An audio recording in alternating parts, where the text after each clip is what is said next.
You're traveling through another dimension. A dimension not only of sight and sound, but of mind. A journey into a wondrous land whose boundaries are that of imagination. Your next stop? The Twilight Zone.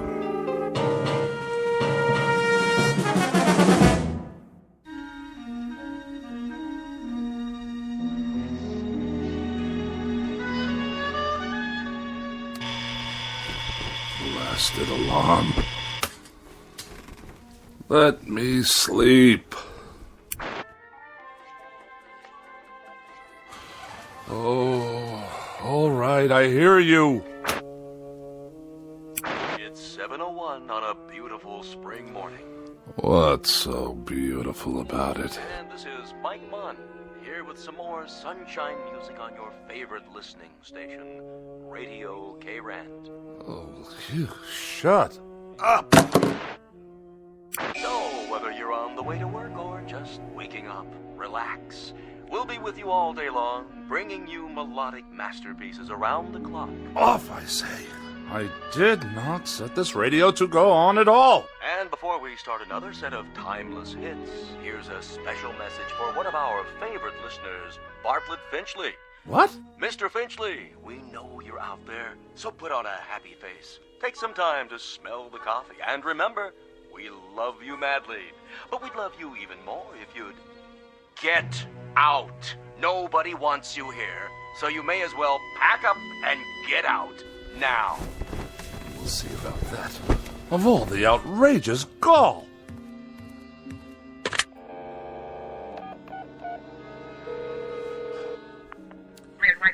Operator, get me K-Rant. Yes, the radio station. No, I don't know the number. Kindly dial it for me, if you can spare a moment from your crossword puzzle. K-Rand, how may I direct your call? Connect me with Mike Munn. I beg your pardon? Munn, your asinine disc jockey. I'm sorry, sir, but there's no one here by that name.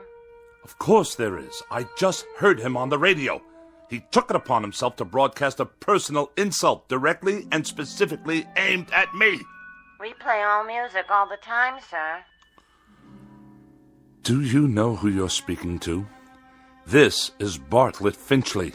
Yes, Mr. Finchley? And I will not be addressed in such a manner, on or off the air. Of course not, sir. Which manner? I'm sure you know full well what I'm talking about. The airwaves are licensed by the Federal Communications Commission, and they are not to be used for personal messages. I'm sure the FCC will be most interested in these blatant violations.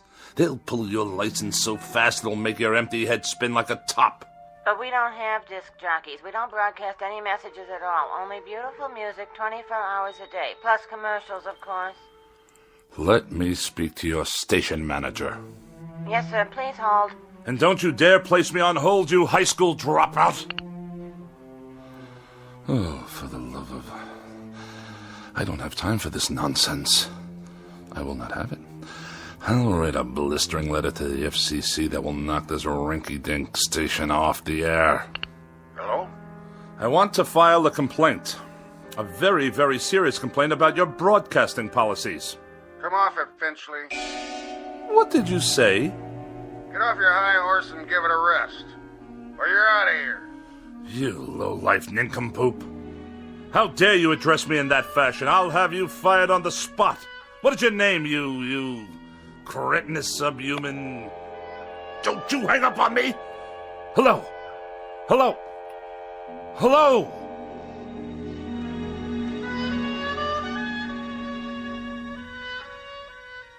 This is Mr. Bartlett Finchley, age 42, a practicing sophisticate and dedicated misanthrope who writes very special and very precious things for gourmet magazines, critical journals, and the like.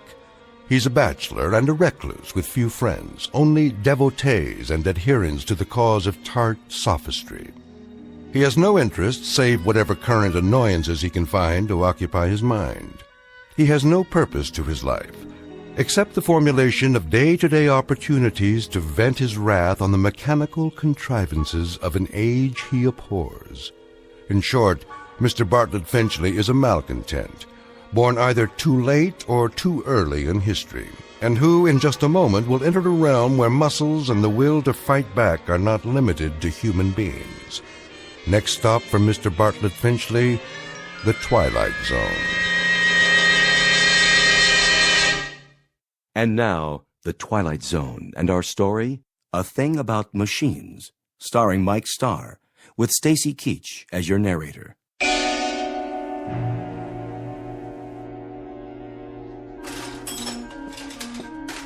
How are you today, Mr. Finchley? I'll answer that burning question after you tell me what's wrong with this electronic abomination in my living room. You mean your TV set? And also acquaint me with how much your current larceny is going to cost me. Well, let's see here. 2 hours labor, new circuit board, new oscillator, new comb filter. How very technical and how very nice. Speak English, man. Well, you asked me what was wrong. Never mind the subterfuge. I presume I'm to be dunned once again for 3 times the worth of the bloody thing. Well, I didn't charge you for my travel time. The total. What is the total? Here you go, Finchley. Oh, surely you jest.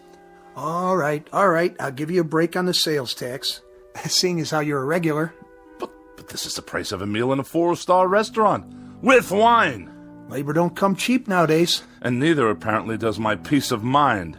I requested that the device be restored to working order, the alternative being more disruptions to my writing schedule. Well, you could just get a new one every time. Might be easier all around. Last time I was here, Mr. Finchley, you'd kicked your foot through the picture tube, remember?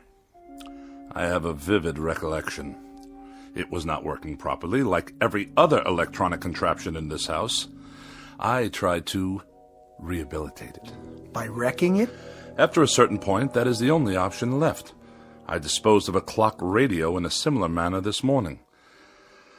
Unfortunately, I must view a cooking program this evening in order to write my review of their fare, which I'm sure will be abysmal as usual, if the television should choose to operate at all. Why don't you just horsewhip it, Mr. Finchley? That'd show it who's boss. What do you say we cease the small talk? Let's get down to the petty larceny and be done with it. I'll put it on your tab. Send me a check before I come out the next time. I sometimes wonder exactly what it is the purpose of the Better Business Bureau in such transactions. You got a complaint about my work? When they allow you itinerant extortionists to come back week after week, move wires around busily probe with ham-like hands, and accomplish nothing but the financial ruin of every customer on your route. We're not a jip outfit, Mr. Finchley. We're legitimate repairmen. But I'll tell you something about yourself. Spare me, please. I'm sure there must be some malnutrition analyst with an aging mother to care for whom I can contact for that purpose. Why don't you hear me out, Mr. Finchley? That set doesn't work because you obviously got back there and yanked out wires and heaven knows what else. You had me over here last month to fix your tape recorder because you'd thrown it down the steps. It did not work properly.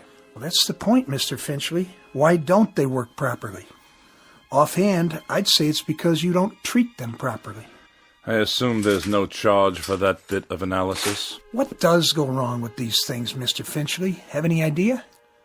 Have I any idea? Now that's worth a scholarly 10 lines in your repairman's journal. Bilk the customer, but let him do the diagnosis.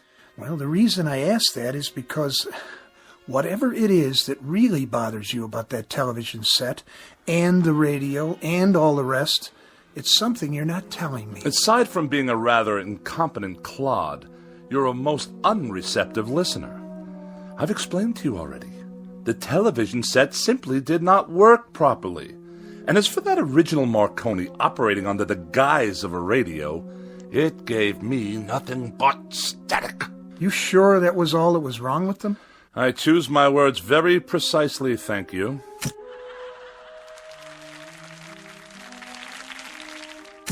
Well, there you go. TV's okay again, for now. I'll send you a complete bill, Mr. Finchley. Of this I have no doubt. Finchley, what is it with you, anyway? With me? Well, with you and machines, that is. Any type of machine, as far as I can tell. Just curious. You don't have to tell me if you don't want to. If it's something personal. I will file that idiotic question in my memorabilia to be referred to at some future date when I write my memoirs. You will fill one entire chapter. The most forgettable person I have ever met.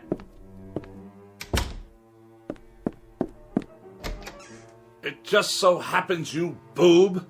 It just so happens that every machine in this house refuses to cooperate on any level.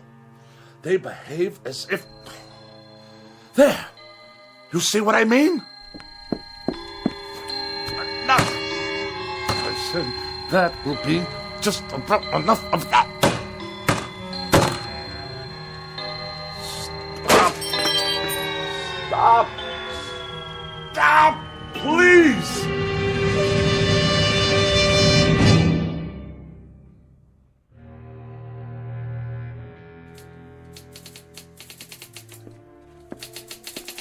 Miss Rogers? Yes, Mr. Finchley? Let me see the pages. Yes, sir. Is that all you've done? That's all I've done. 2 articles and 1 column, almost completely retyped, 40 pages in 3.5 hours. That's the best I can do, Mr. Finchley. It's that idiotic gadget of yours, humming and clicking away. I suppose it's about to break down, too. It's perfectly fine for a typewriter if you'd let me use a word processor. My words don't need processing. They've already been diced and sliced by the most perfect processor known to man, the human brain, which in my case comes with a great deal of priceless expertise. But a computer would increase the speed. I wouldn't have to worry about ribbons, correction tape. The solution to that, Miss Rogers, is increased accuracy. I'm extremely accurate, Mr. Finchley, and it's not my speed that's the problem. This is an old-fashioned, out-of-date technology. If you'd allow me to bring a computer in here... Oh, no! Not in my house. More unnecessary bells and whistles. Thomas Jefferson wrote out the preamble to the Constitution of the United States with an inkpot and a feather quill. It took him only half a day. Then why don't you hire Mr. Jefferson? Did I ever tell you with what degree of distaste I view insubordination? Oh, yes, many times, often and endlessly. What are you doing? What does it look like? I'll tell you what, Mr. Finchley. From now on, you can get yourself another girl. Somebody with 3 arms and roughly the same sensitivity as an alligator. Then the 2 of you can work together till death do you part. As for me, I've had it. And you are going where? Where? I think I might take in Bermuda for a couple of weeks, or Mexico, or maybe a quiet sanitarium on the banks of the Hudson. Now, Miss Rogers. Any place where I can be as far away as possible from the highly articulate, oh so sophisticated bon vivant of America's winers and diners, Mr. Bartlett Finchley. Miss Rogers, you don't mean that. And surely you're not serious. You've even got me talking like you. But I'll tell you what you won't get me to do. You won't turn me into a female Finchley with a pinched, scornful little heart and a mean, petty, yellow, jaundiced view of everybody else in the world. Miss Rogers, please. Please don't leave. I beg your pardon? I wish you'd reconsider. Speak up. I can't hear you. I wish you'd stay for a little bit longer. You what? I don't mean to work. All that can wait. Then why? I was just thinking... Well, we might have dinner. You're not serious. Or something, perhaps a cocktail. You are serious. I am. I'm not very hungry, and it's too early for cocktails. What's your trouble, Mr. Finchley? You sound like a half-hearted orphan whose idea of a lark is a square dance at the local grange. I'm merely suggesting to you, Miss Rogers, that we observe the simple social amenities between an employer and a secretary. I thought we'd go out, even take in a show or something. How very sweet, Mr. Finchley. Thank you, but no, thank you. Tonight I'm taking a hog-calling lesson. You know what a hog is, don't you, Mr. Finchley? He's a terribly bright fathead who writes for gourmet magazines and condescends to let a few other slobs exist in the world just to take his rudeness and run back and forth at his beck and call. Good day, Mr. Finchley. Miss Rogers, before you go, have a cup of coffee or anything at all. If you must know, I'd like very much not to be alone for a while. Are you ill? No, not as such. Then what's the trouble? Does there have to be trouble because I'm desperately tired. I've hardly slept for 4 nights. And the very thought of being alone now, well, frankly, it's intolerable. Things have been happening, Miss Rogers. Very odd things. Go on. That TV set in the corner. It goes on late at night. It just goes on all by itself. I see you got it fixed. And the clock radio I kept in my bedroom, it went on and off, too, of its own accord, whenever I tried to catch up on my sleep. I'll let you in on a little secret. There's a conspiracy afoot in this house, Miss Rogers. Really, Mr. Finchley? That's exactly what it is. A conspiracy. The television set, the radio, electrical devices of every sort. That miserable car I drive. Even the clock on the mantelpiece. There's no clock on the mantel. I know. I threw it away. Why would you do that? What I'm getting at, Miss Rogers, is that for as long as I've lived, I've never been able to satisfactorily operate machines. Mr. Finchley, I think you ought to see a doctor. A doctor? Oh, the universal panacea of dreamless idiots. If you're depressed, see a doctor. If you're happy, see a doctor. If the mortgage is too high and the salary too low, see a doctor. You, Miss Rogers, you see a doctor. I am a logical, rational, intelligent man. I know what I see. I know what I hear. And for the past 3 months, I've been sharing this house with a collection of wheezy Frankenstein monsters whose whole purpose is to destroy me. Now, what do you think of that? I think you're terribly ill. I think you need medical attention. You obviously haven't heard a word I've said. I think you've got a very bad case of nerves from lack of sleep. By no choice of my own, I assure you. And I think that way down deep, you yourself realize that these things are nothing more than delusions. Now I know what you really think of me. That I'm to be pitied. That I'm a poor wretch, not in my right mind. That... Think what you like. Now where are you going? You don't need company, Mr. Finchley. You need analysis. You're no better than a cogwheel robotic machine yourself. You haven't an iota of compassion or sympathy. Mr. Finchley, please, let go of my arm. I'll let you go when I get good and ready to let you go. Mr. Finchley, let's not make an ugly scene here. Now, come on, let me go. Mr. Finchley, let go of me! Get out of here and don't come back! With distinct pleasure and manifest relief. Don't ever come back. I'll send you your check. I will not be intimidated by machines, so it follows that no empty-headed little secretary with a mechanical expression is going to get away with anything either. Mr. Finchley, in this conspiracy you're suffering, this mortal combat between you and the appliances, I hope you get licked. Good riddance! What? More typewriting? Oh, you think you'll turn yourself on any time you feel like it, do you? Let's see what you've written. Get out of here, Finchley. Get out of here, Finchley? Who are you to tell me to get out of my own house? You're a machine, a silly machine, an inanimate object. All right, that's it. This is war. You're not going to intimidate me. Did you hear what I said? You're not going to get away with it, you machines.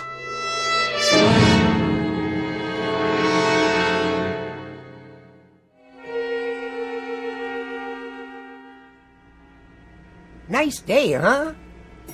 Define your terms. I was only making conversation, Mr. Finchley. Just see to it that this elevator takes me all the way to my destination without a mishap. 19th floor. I'm surprised I got here in one piece. Pardon, sir? No matter. You wouldn't understand. You couldn't, since you choose to collaborate with these infernal contraptions all day long. Yes, sir. Good afternoon, Mr. Finchley. Is it? I just meant... I know what you meant. The warm, languid weather outside, fluffy white clouds scudding across a pale blue sky.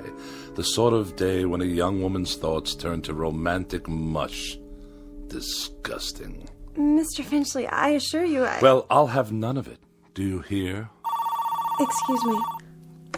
Editorial department... Ah, another telephone. Mr. Alexander Graham Bell's most loathsome invention. It undoubtedly knows my whereabouts at all times. Please hold. Mr. Finchley, did you want to see the editor? No need. I simply wish to drop off my manuscripts for the next issue, the reviews and the personal opinion column. Oh, and kindly note, the final pages are handwritten this time. Oh, did your computer crash? By no means. My typewriting apparatus is in the shop. Actually, I prefer this method. It allows me to make last-minute revisions directly from my hand to your eye, as it were. I'll tell them it's here. Then I shall take my leave. Out into the blinding white heat of the cruelest month. Reflux Publications? Iron Gourmet Magazine? Just a moment, please.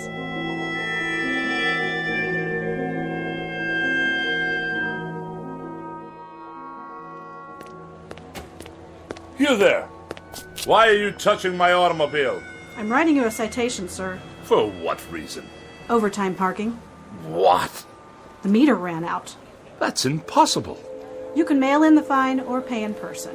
There's something wrong with the meter. Surely you can see that. I see a red flag. That's a violation. But I deposited the correct coins. Maybe you did. Just not enough, that's all.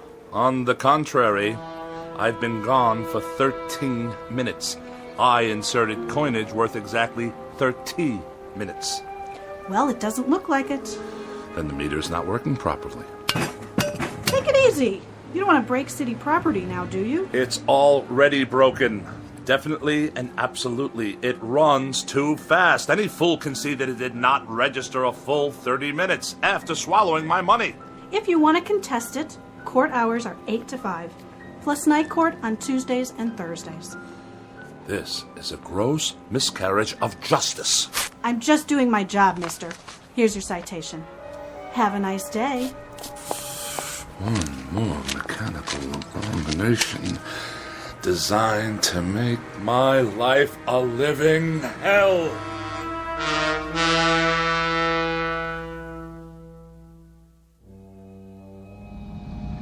One side, madam. You, sir. Move your vehicle out of my way. Watch it, Mac. Watch what exactly, you imbecile? This is my lane. Park it, Pops. Move all the insolent. Get that rattle trap off the road. Stand aside. Bartlett Finchley is at the wheel. I earned my first driving license while I believe was still in kindergarten. The barbarians are at the gates. Yet another red light, waiting for some mother and her toddler to cross the street. Oh, look at them, stuffed to bursting on cheeseburgers. What's wrong with you? Are you blind? I did nothing. Simply placed my foot on the brake pedal. On the gas, you mean? The car moved forward under its own power. Yeah, sure. You trying to kill somebody? I saw the whole thing. He did try to kill you. On the contrary, the motor car obviously malfunctioned. We're in a crosswalk here. Get his license number. You do that. The light is now green. Do I have your permission to proceed? Get that piece of crap out of here. Gladly.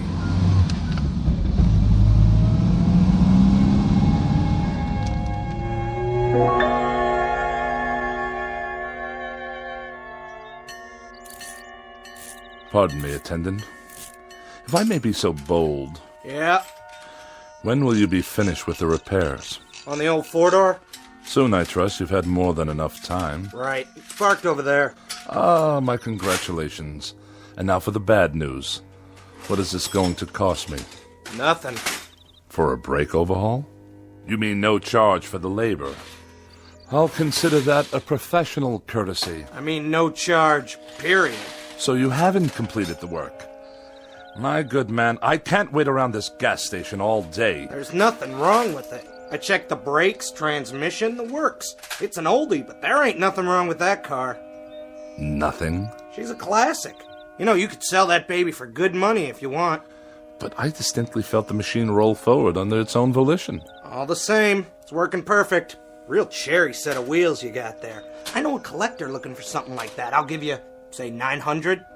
$900? The hubcaps cost more than that. Okay, $1,000. Give me the keys. If you say so. Here you go, Mr. Finchley. But she's not gonna last forever, you know. You ought to get back what you put into it. Buy yourself a nice new car. If you can hang on a minute, I'll call the guy. And waste even more of my precious time? Good day.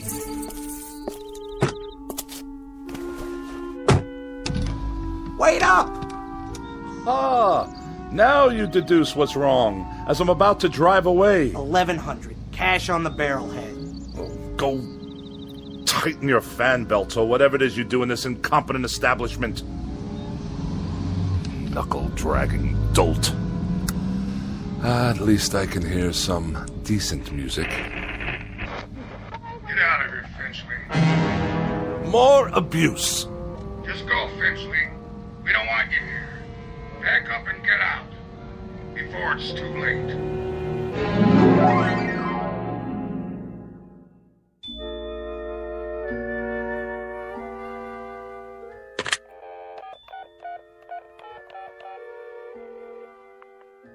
Miss Moore, please? Oh, is that you, Agatha? Bartlett Finchley here. Yes, my dear, it has been a long time. Too long. Which indeed prompts this call. How about, dinner this evening? Yes, with yours truly. Why, at the restaurant of your choosing, of course. Oh, no, you're quite mistaken. There are establishments that meet my standards. In this city, well, I'm sure there are. Well, it is short notice. But yes, I see. Some other time, then? I'll call you again. You have my pledge on it. Not at all. And good evening to you.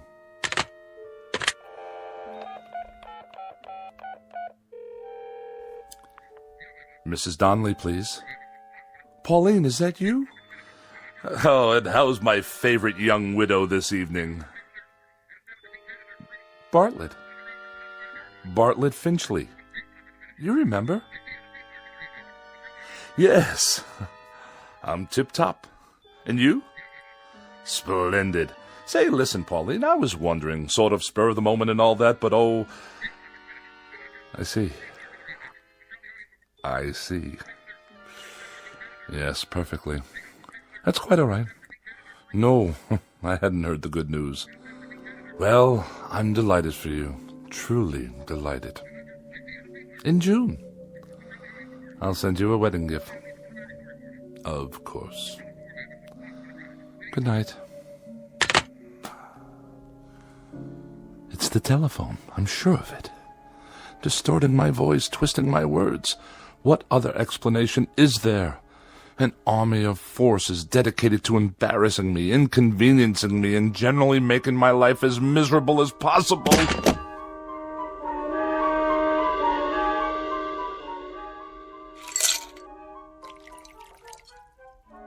How much longer, may I ask?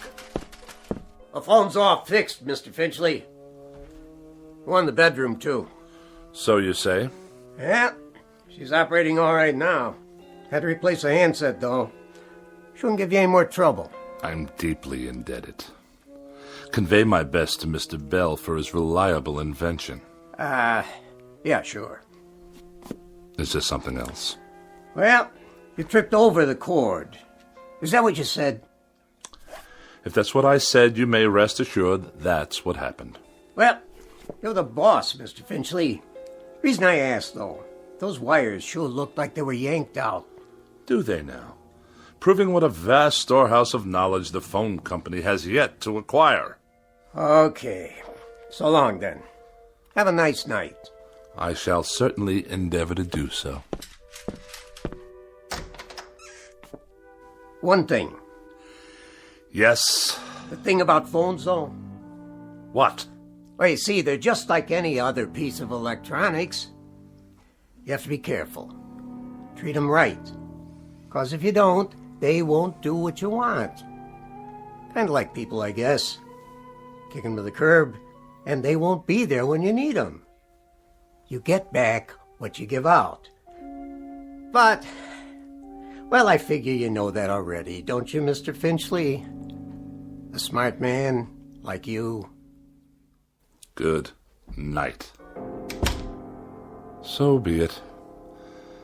Another evening alone. Just as well.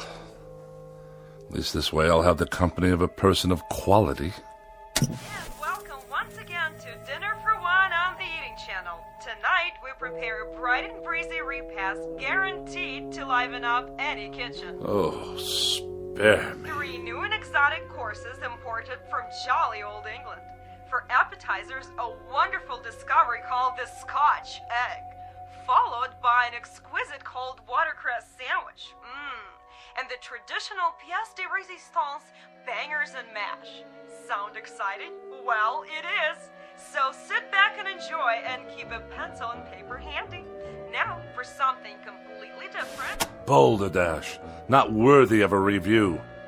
Cretins and half-wits at every turn. Well, who needs you?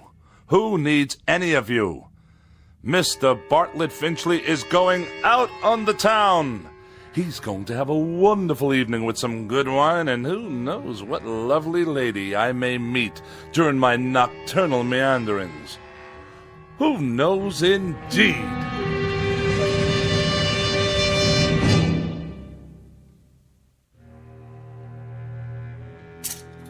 Dinner jacket, white shirt, and the red cravat. No, the blue.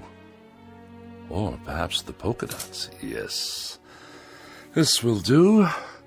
Now for a quick shave before dressing. Who do I see in the mirror there? Who can that attractive man be? Don't tell me. It's Bartlett Finchley. Good features. Strong chin. Bred from quality stock. All I need to do is whisk off the stubble. Ow! Bit me. The shaver actually bit me. I'm bleeding. Get away, you filthy bugger. Finchley. Who's there? Finchley. Look in the mirror. What do you really see?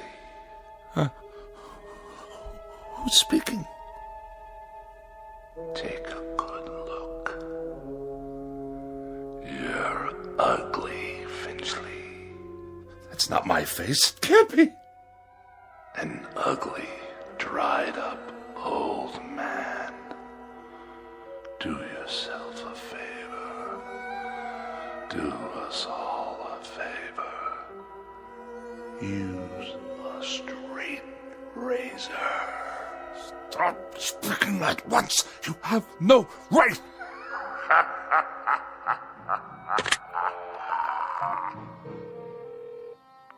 Hello, operator. Get me the police. Someone's in my house. Hello? Hello? Finchley, get out of here. Stop this! You Finchley? Oh, thank God you're here, officer. Your car? What? The car in the street. Yes, it is. What about it? She rolled down the driveway, almost hit a kid on a bike. Yeah, my son. But the brake was on. The emergency brake? You better get it fixed. I just did this afternoon. Don't you believe him, officer? Car rolled right down the driveway and into the street. You're lucky you didn't hit somebody. Then you'd really be in hot water. Got the keys? They're in the other room. Better get them then. I want to put on some clothes while you're at it. Look at him standing there in his underwear. I have a robe on, madam. Some robe? It's called a dressing gown. And tie it shut. I'll write you up for indecent exposure, too. Oh, yes, of course. All right, fella, you better pull her back in the garage. I'll give you a warning this time. Have those brakes checked first thing in the morning, understand? Perfectly. There is another matter I'd like to discuss with you, officer, now that you're here. And what's all the noise in his house? He's always throwing stuff, yelling at the top of his lungs. That true? No, I fell, that's all. Tripped and fell on the stairs. That why your face is bleeding? Precisely. What's the other matter? Matter? You said you have something to discuss. It's difficult to explain. You wouldn't understand. Eating then, Mr. Finchley. So is he gonna move his car or what? In one moment, madam. For now you may remain on my property until I return with the keys. At that time I should like you to be out of my yard. Otherwise I shall solicit the aid of this gendarme to forcibly eject you. Idiots! I need a drink.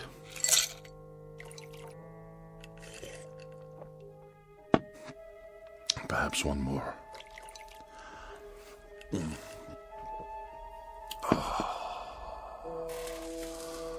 Oh, that's better. But if the car can't be trusted, how can I go out this evening? I'm a prisoner in this madhouse. Miss Rogers? Edith? Is that you? Yes, of course. You had second thoughts, and now you've come back. Where are you? But if you're not here, then who's typing? Get out of here, Finchley. Get out of here, Finchley. Is that all you can write, you infernal machine? Who turned you on? Get out of here, Finchley. Get out of here, Finchley. No. You get out of my television set. What's that? The clock. I smashed it this afternoon. Smashed it to smithereens. And you. I destroyed you too. Oh, you won't get me. You won't get me. I won't let you.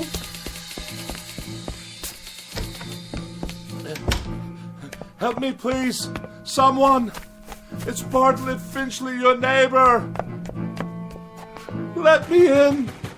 It's that crazy man again. Don't let him in, Mom. He tried to kill me. I didn't. The car did. Don't you understand? Open your door. You get away from here.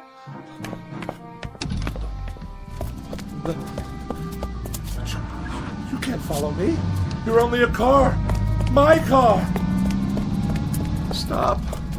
There's no one at the wheel. You must stop. I demand it. Back to my house.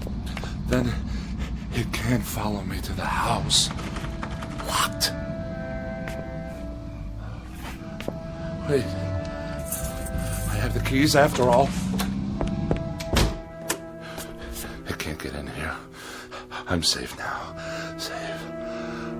Where's the light switch? Burned out. Just as well. I'll hide here in the dark until the car goes away. Yes, that's it.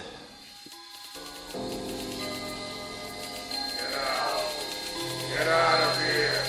Get out of here, Finchley. Now! Away! I'll sneak away. Go somewhere, anywhere out of this town, far, far away. What? Those lights. Lyman. I can't see a thing.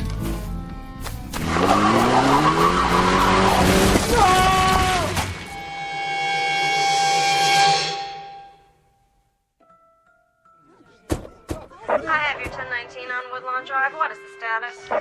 Cancel that call for backup. Paramedics have arrived, waiting their decision. Do you have a positive ID? Finchley, first name B for Bartlett. Stand by. 10-4. That man. He was running in his bathroom. Never saw anything like it. What's his condition? Flatline. He's gone. I'll put him down as DOA your arrival. Heart attack? That's what it looks like. What happened here, you know? Neighbors said they heard him shouting about something last night. He sounded scared. What about? Well, whatever it was, he took it with him. Was he out here? Right here on the porch, slumped down against the door, eyes wide open like he saw a ghost. I figure he was on his way to his car. Which one? At the curb. Never got to move it like I told him. He must have been drunk. You can smell it on him. Good thing he forgot his car keys or he might have done some real damage. Yeah, not now, though. Poor old guy. He was a royal pain, let me tell you. That's all over now. Maybe he did see something. Who knows? Maybe so.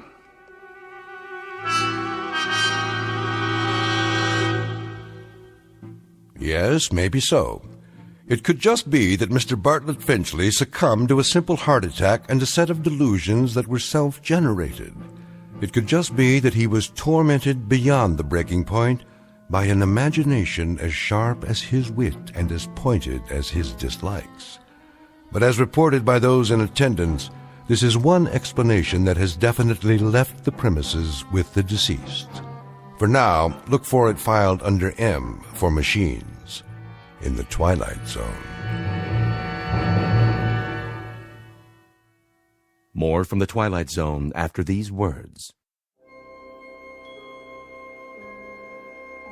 Hi, this is Carl Amari, producer of the Twilight Zone radio dramas. I'd like to take a moment to tell you about our official website at twilightzoneradio.com, where you'll get the latest news and information on these Twilight Zone radio dramas. Plus, at twilightzoneradio.com, you can digitally download 3 free episodes or any of our episodes for only $1.95 each. In this age of ever-changing technology, we've decided to make these episodes instantly available to you by making the Twilight Zone radio dramas a digital download-only series. This means that this series will no longer be offered on CD. The CD collections at our website are now being offered while supplies last at buy one, get one free. So be sure to get your favorites before they're sold out. Be sure to visit us often, and I'll see you in the zone.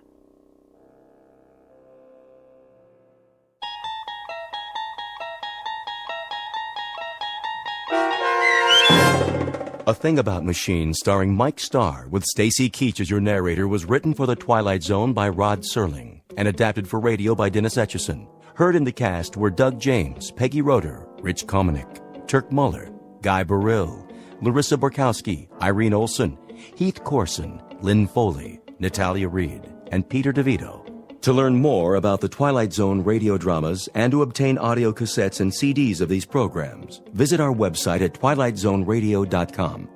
The producers of The Twilight Zone wish to thank CBS Enterprises, Carol Serling, Dennis Etchison, Dick Brescia Associates, Claire Simon Casting, Don Longo, Terry Jennings, the American Forces Radio and Television Service, our sponsors, and our radio affiliates for helping make this series possible.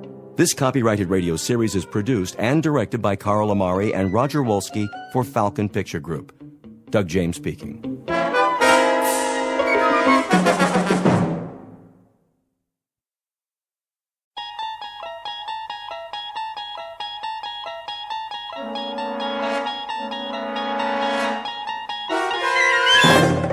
There is a fifth dimension beyond that which is known to man. It is a dimension as vast as space and as timeless as infinity. It is the middle ground between light and shadow, and it lies between the pit of man's fears and the summit of his knowledge. This is the dimension of imagination. It is an area which we call the Twilight Zone.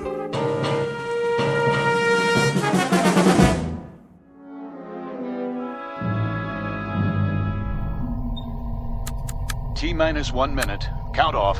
Pearson? Here, sir. Corey? Corey here, sir. Hudak? All strapped in, ready to go. Foster? Ready as I'll ever be, Captain.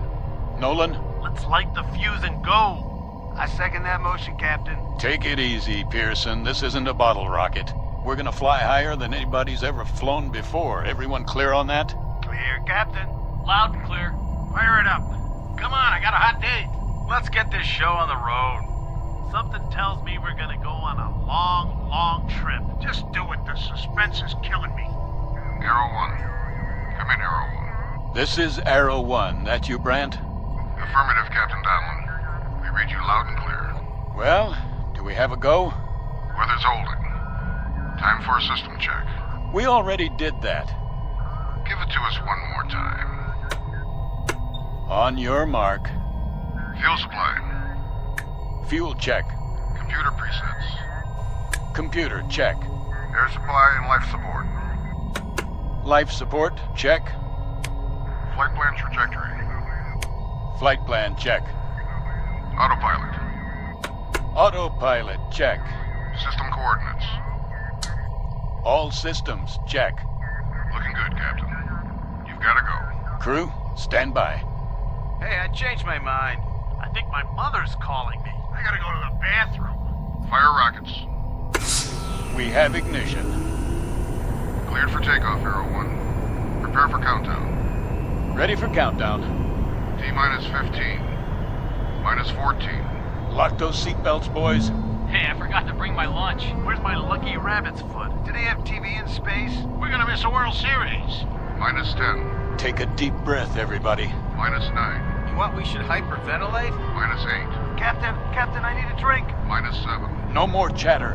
Minus 6. Anybody bring a magazine? Minus 5. I gotta finish my crossword puzzle. Minus 4. Don't I get a last cigarette? Minus 3. Wait, I forgot to lock the door. Minus 2. Cut it, I said. Minus 1. Somebody tell my wife I love her. Aw, ain't that sweet? Blast off. Hang on. This is it.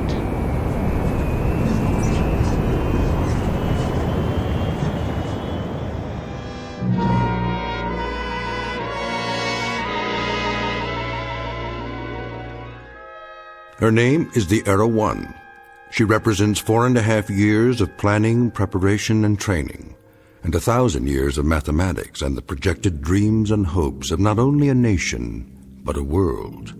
You might say that all of human history has led to this point, with man poised to take one giant step off terra firma and into the void, the unknown that lies beyond the safety of the nest. Because she is the first manned craft aimed into deep space, beyond the moon to other worlds that until now have been the exclusive province of science fiction writers and those given to imagination without bounds. For her hand-picked crew, this has been the ultimate countdown, the last few seconds before humanity takes its best shot and fires a tall silver arrow into the air. But you know the saying about the best-laid plans of mice and men. In just a moment, this ship will veer off course and into a region not on any star map for an unscheduled landing in the Twilight Zone. And now, The Twilight Zone and our story, I Shot an Arrow into the Air, starring Chelsea Ross, with Stacy Keach as your narrator.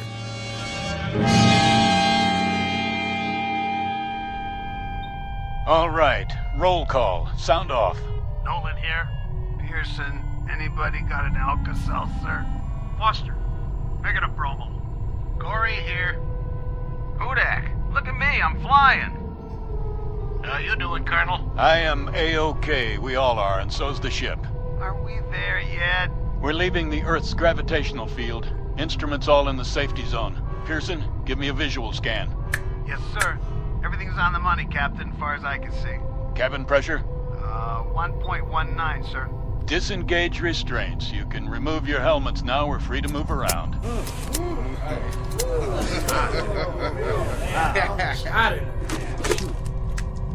I feel more like I do now than I did when I got here. Nolan, switch on the view screen. There she is, Captain. Wow. Will you look at that? Is that talcum powder or stars? Never saw so many in my life. Quite a sight, huh? We're almost clear of the Earth's atmosphere. Where is the Earth, anyway? It's down there. Hey, question. Which way is up and which way is down? Watch the lower edge of the screen. It should come up any time now as our trajectory shifts. It'll be the blue one with clouds, about the size of a quarter from this far out, but we'll be able to see it. What are those blips? Where? The ones moving toward us. We've entered the asteroid belt. But don't worry, they're miles apart. The odds of hitting one are infinitesimal. Mission Control to Arrow 1. Come in, Arrow 1. Roger, Mission Control. It's a big high five, Captain. We've got you on the monitor, center screen, right on course. Just like a Sunday ride in the country. Any snafus down there? That's a negative, Arrow 1. Hold on, Captain. Someone wants to talk to you. Standing by. I just want to say how proud we are of you, Donlin. You and the entire crew. That you, General Langford? That's right, Bob. How does it feel to make history? I couldn't say, sir. We're only doing our job. Sure you are. You make it sound so simple. The President will be sending you a live message at 1400 hours. Till then, keep your eyes on the prize. I can't express how proud I am of all of you. Thank you, sir. First, keep space. Every American. What's that, sir? You're breaking up. I say, in the world. First broke. General, we're losing you. What's going on? Some kind of interference. Look, Captain. What? The stars are moving. We must be turning.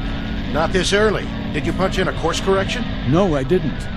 General Langford, we have rotation here. Till then, signing off. Wait, the ship is yawing.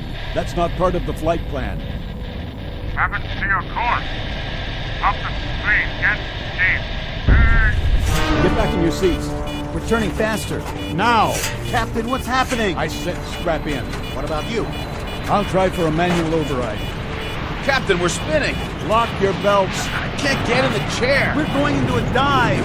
0 G's. Hold on and pray.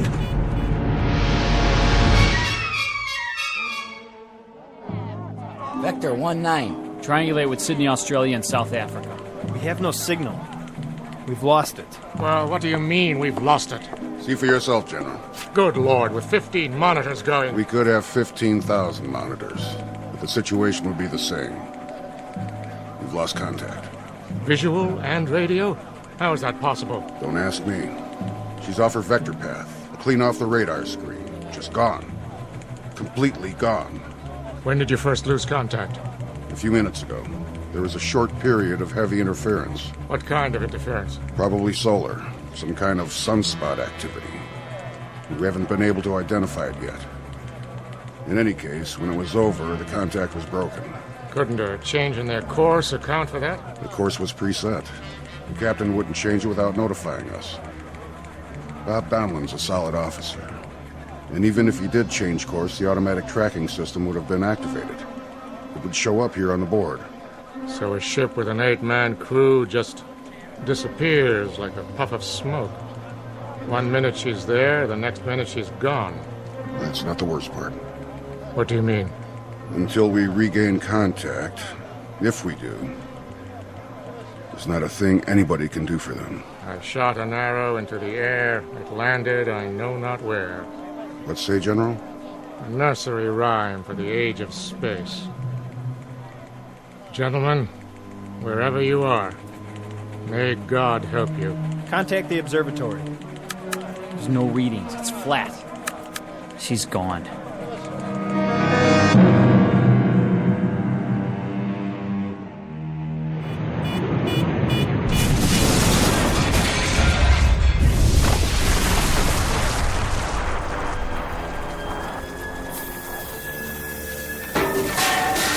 Captain Donlin? Go on, get out of here.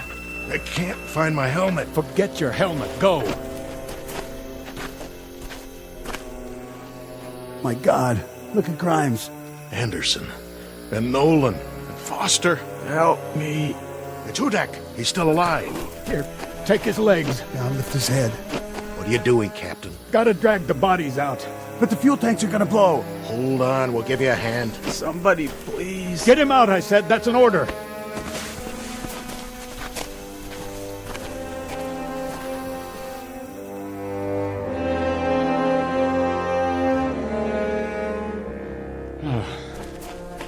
I think that's all of them.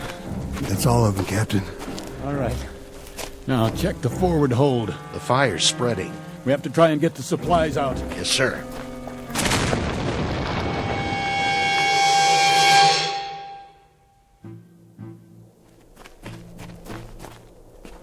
The others are all dead, sir. Except Hudak. How bad? He's still conscious. He keeps drifting in and out. We should have gotten the supplies out. We did the best we could. We should have done that first. We knew the ship might go up. So now, instead of food and water, we've got 4 dead men and another one dying. We didn't know they were dead, Corey. Well, knock it off, Pearson. Maybe when your tongue starts swelling up, you'll realize where we are. We're on a rock here. We blew it. We wasted all that time playing Undertaker instead of going in there and getting supplies. Let's cover them up. Pull something over their faces. Why bother? What's the point? You heard me. We'll take 15 or 20 minutes, and then we'll bury them. Yes, sir. First entry, log Arrow 1, Captain R.G. Donlan commanding. The first leg of the flight went off without incident. Now we have crash-landed on what appears to be an uncharted asteroid. Cause of malfunction and ultimate crash, unknown. We lost our course, the electrical system went out, and there was an explosion. That's all any of us can remember. Any of us, being Flight Officers Corey and Pearson, and Navigator Hudak, who has been seriously hurt, and myself. The rest of the crew are dead. There's very little left of the ship. The radio is gone, the bulk of the supplies were destroyed in the crash, and as of this moment, there is little certainty that we have been tracked and our whereabouts known. Begging the captain's pardon. What do you think you're doing? This is no time to write your memoirs. Stand down. Listen to me, Corey. We're in bad shape, but we're still a crew. As long as we're a crew, there'll be discipline and there'll be protocol. And until I'm lying in a hole like the rest of those poor devils, we'll operate from the book. Got it? I got it. Now give me the recorder. Go over there by the rock and sit down. Continuing this log entry. Commander Donlan, it's hot, see? It's very hot. Thank you for the information, Corey. And that makes it hard to think. So if you're going to expend all that energy, use it to figure a way out of here. A way to get back home. A way to let them know where we are. Corey, you stay out of this.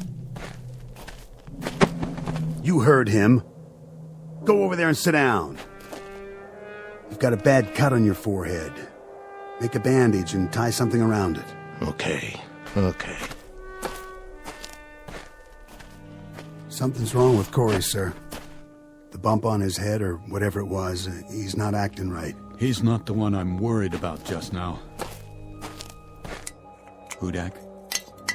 Hudak, can you hear me? Sir? How about some water? Water. Please, sir. Thank you. How much is there? 5-gallon can and whatever we've got on us. Then why waste it?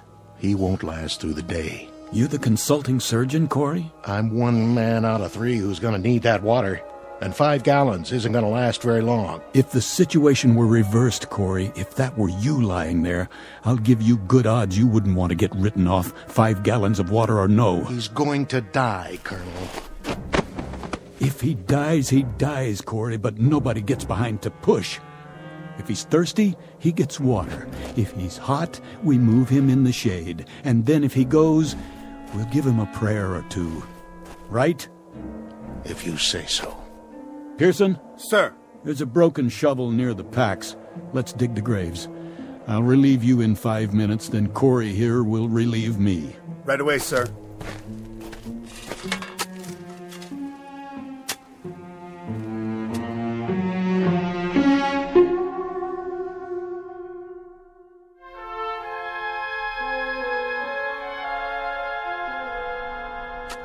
Captain? Yes, Pearson? That's odd. What is? The sun. Don't you think that's odd? The size of it, I mean? What, the size of the sun? It's hardly any different than we knew it on Earth. Same kind of star and almost exactly the same distance. Which means that whatever asteroid we've landed on is close to the Earth. How close? Pick a number. That's how it is, huh? 100,000 miles, 200,000, maybe more. A lot more. Who knows? Hard to say after we've blacked out.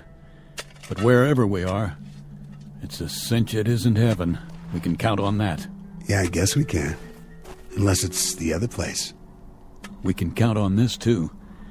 We've got maybe 6-7 gallons of water and food concentrates for about 4 days. And that's it. So we'd better make our plans with that in mind. What kind of plans? We have to get our bearings and see what's here. Any water, plant life. We'll use this as a base and spread out in 2-man patrols, 1 man to stay behind and watch Hudak. You think we'll find anything but rocks out there? At least we'll see what's on the other side of the rise. Look at it this way. We've got several things in our favor. The air is breathable, so we don't need suits and helmets. The gravity's close to Earth's, so moving around's no problem. No signs of animal life, friendly or unfriendly. And there's no radiation to speak of. You checked? The Geiger counter still works. I have to hand it to you, Colonel. That's what I call positive thinking. We don't have much of a choice. No, sir, I guess we don't. It took 4.5 years to build that ship. There wasn't any prototype. Just the one, the only ship of its kind. So, if they know where we are and want to come get us, they've got to build another one, and that'll take another 4.5 years. So I suggest we dig in and get comfortable, because any way you look at it, we've got a devil of a long wait ahead of us. Pearson, your turn.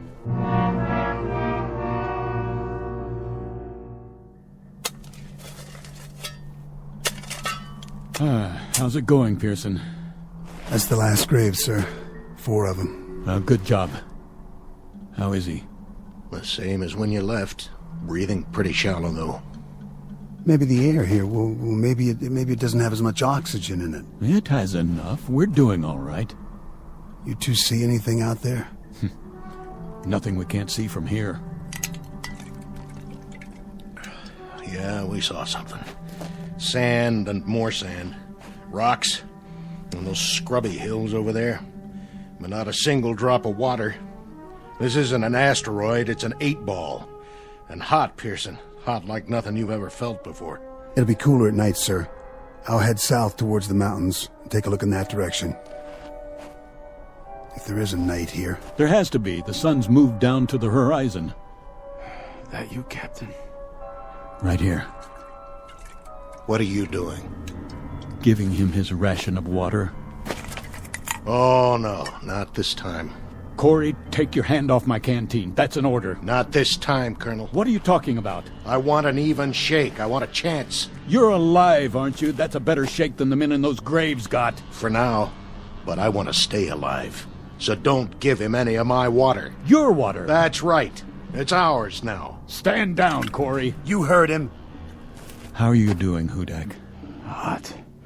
So hot. Yeah. Here, take a sip of this. Let go of that. Get off me. I said leave it. Don't you ever raise your hand to me. I'm still the commanding officer here. Do you understand? Captain Donlin? What is it, Pearson? See for yourself, sir. I think he's stopped breathing. You'll be pleased to hear, Corey, that he won't be drinking any more of your water.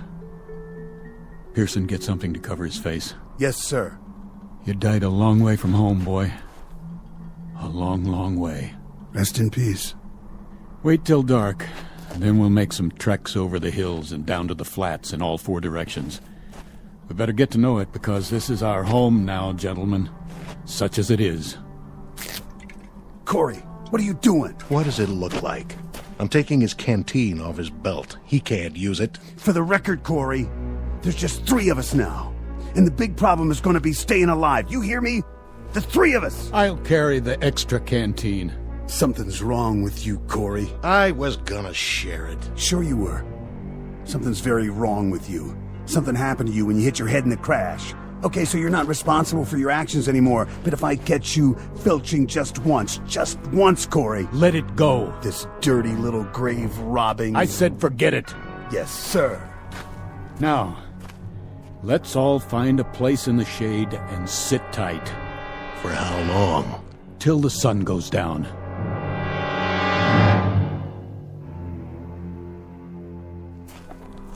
Watch your step. What's the difference? Can't see anything anyway. Use your flashlight. The batteries are going out.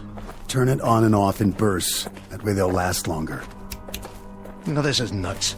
We're killing ourselves. For what? You got a better idea? Sure. Pack it in right now and head back to camp. We're on recon, Corey. Captain's orders. Well, I gotta stop for a minute. Hey. Take it easy with that canteen. I'm thirsty. Well, so am I. Now listen to me. We'll need every drop of that water come morning. Right now we've got two choices. Either curl up and die out here, or keep moving. What's the point? We can't see where we're going. The mountains are getting closer. They don't even look real. There should be stars, lots of them, and a moon.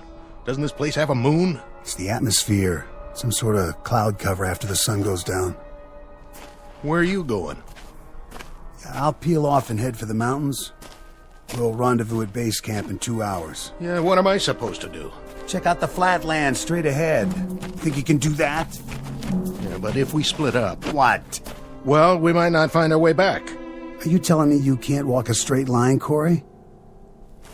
There's the rise directly behind us. If you get turned around, look for a light, okay? The captain will keep the fire going. Yeah, right. Listen, soldier. For all I care, you can lie down and fry like a piece of bacon when the sun comes up. As far as I'm concerned, you're on your own. All right. If that's the way it is... Keep your sidearm loaded. What for? In case we're not alone on this rock, after all.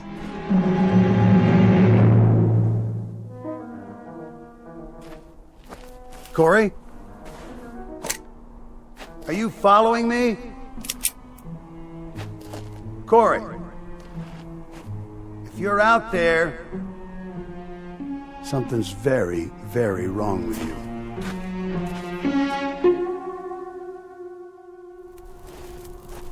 Pearson! Corey? Who's there? Identify yourself. What the...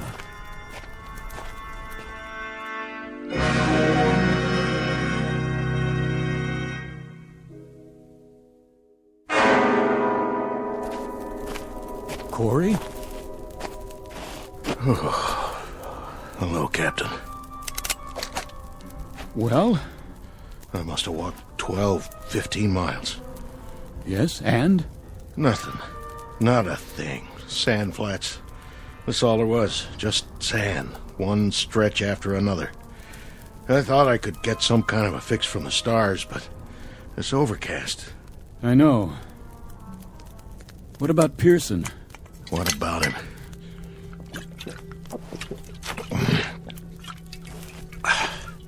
You haven't seen him? Not for hours. You didn't pass him coming back? He went south to the mountains, and I went west toward nothing. What time is it? Oh, 3 o'clock in the morning, or it would be on Earth. You kept the fire going. This is what's left of the flight chairs. There are some plastic panels scattered around. When that's gone, the only thing left to burn will be our suits. Fine with me. Not like we're going anywhere. He's been gone 6 hours. He should have been back by now.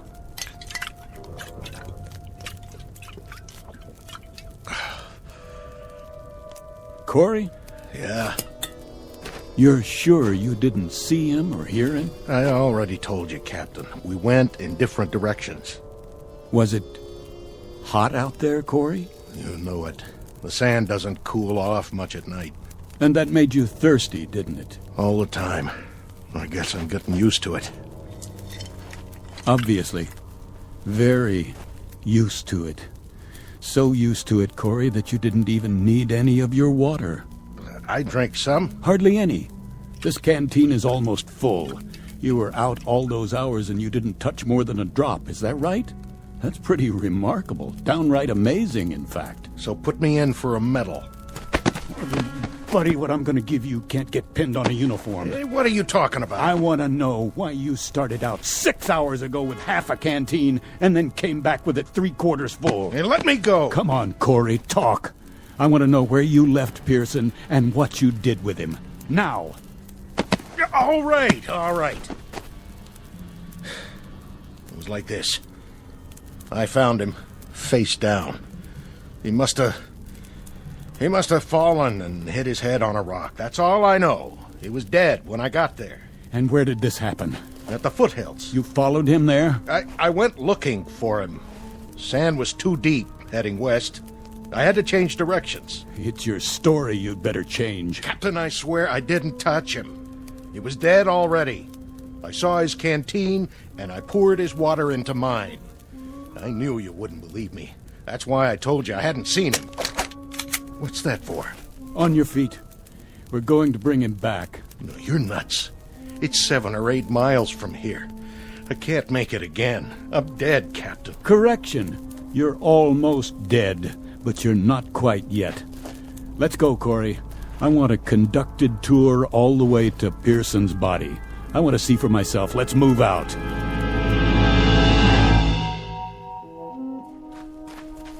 I don't see him. No, neither do I. But I'm sure this is the place. I'm sure this is where he was. But he's not here now, is he? Just these marks in the sand. Captain, look. He must have crawled away. I thought you said he was dead. I was wrong. I must have been wrong. But you were so sure he was dead. You were so positive, Corey. I was. Did you do anything for him? Anything at all? Did you check his pulse, his respiration? Did you do anything to help him? I checked, I swear. Or did you just steal his water and then make a beeline back as fast as you could? You must have been hit hard in the head, pal, real hard. It knocked more out than your senses. It turned you into an animal. Captain, please. I thought he was dead. I really did. And I was so thirsty. My tongue was swelling up. I swear on everything holy, my tongue was swelling up and I... Pearson! Pearson! It's Captain Donlin. Pearson, answer me!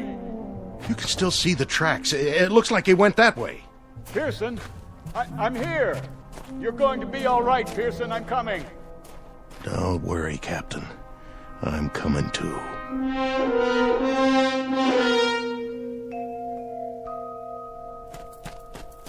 Pearson. Captain? Pearson, thank God you're alive. Water. I lost my canteen. Yeah, here. Take some of mine. Can't sit up. I'll lift you. Thanks, Captain. And not too fast. You're all right, boy. We'll take you back now. I don't know if I can walk. I'll carry you myself if I have to, but you're going to be all right.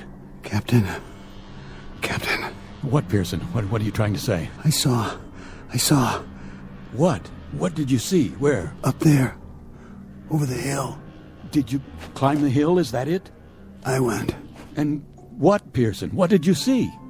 Captain, I saw. What? Are you drawing a picture? You should have seen. You wouldn't believe it. What? No, Pearson. Sorry, Captain. Pearson. Come on, Pearson. Pearson, don't die on me. Don't. Is he gone? Yeah. He drew this in the sand first. Some kind of sign or symbol. What is it? It looks like a T, or maybe a cross. He was trying to tell me something. Well, it doesn't matter now. It might. What do you suppose he... Captain? Corey? Put the gun down. Captain, 2 men can live maybe 5 more days. 1 man can live 10. You forgive me, Captain, but... You killed Pearson, didn't you? In cold blood. Maybe I did. What of it? Are you gonna court-martial me? Corey, you're demented. You're a madman. You already killed once. Don't make this any...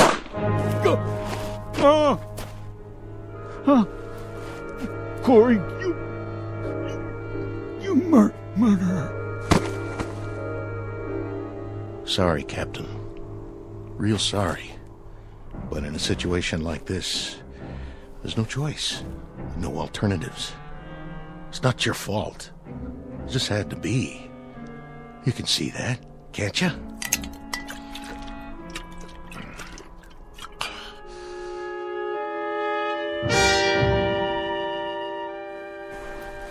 What?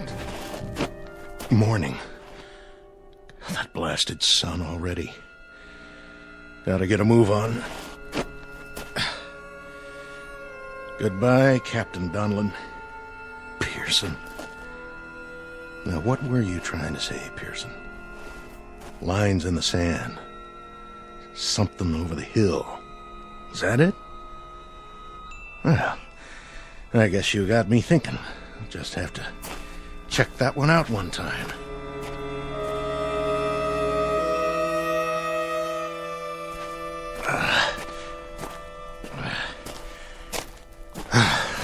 There. Now we'll see what you... What? What in the... Oh, my dear God. It's a highway. Pearson. Pearson. Now I know what you drew in the sand. It was a telephone pole. You were trying to draw telephone poles. And there's a sign. Reno, 97 miles. Captain Donlin, Pearson, all of them dead. Now I know what happened. I understand. We never left. That's why we went off the radar, why nobody tracked us. We never left the Earth at all. We just crashed back into it. Donlin, Pearson, I'm sorry. Oh, please, please forgive me. I'm sorry.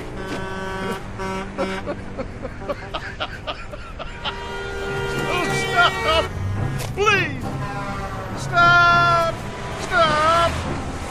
Somebody! Anybody! Please! Stop!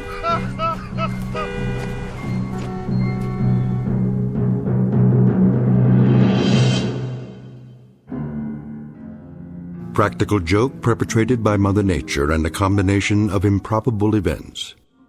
Practical joke wearing the trappings of nightmare, of terror, of desperation. Small human drama played out in a desert less than 100 miles from Reno, Nevada, USA. Continent of North America, the Earth, the solar system, the galaxy, and of course, the Twilight Zone. We'll be back to the Twilight Zone in a moment.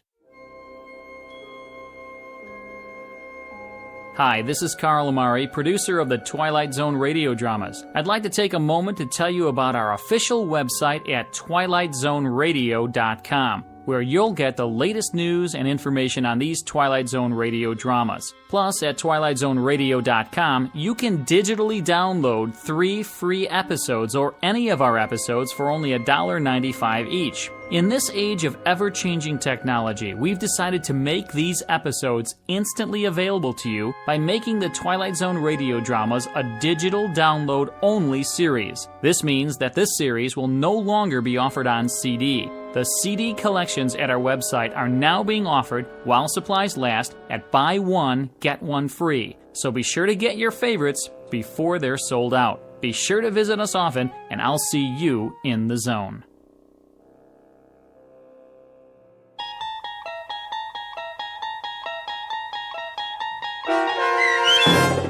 I Shot an Arrow into the Air, starring Chelsea Ross with Stacy Keach as your narrator, was adapted for radio by Dennis Etchison and based on a script by Rod Serling. Heard in the cast were Norm Woodell, Roderick Peoples, Jeff Lupetin, David Darlow, Rich Komanek, Turk Muller, Lawrence Nepodal, Carl Amari, Roger Wolski, and Vince Amari.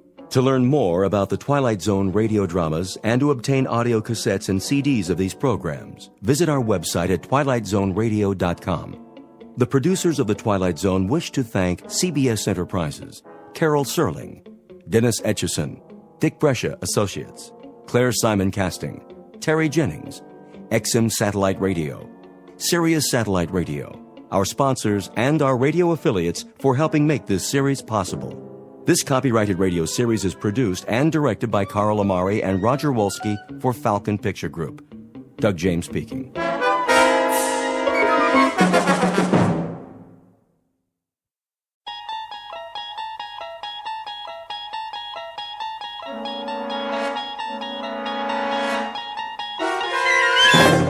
There is a fifth dimension beyond that which is known to man. It is a dimension as vast as space and as timeless as infinity. It is the middle ground between light and shadow, and it lies between the pit of man's fears and the summit of his knowledge. This is the dimension of imagination. It is an area which we call the Twilight Zone.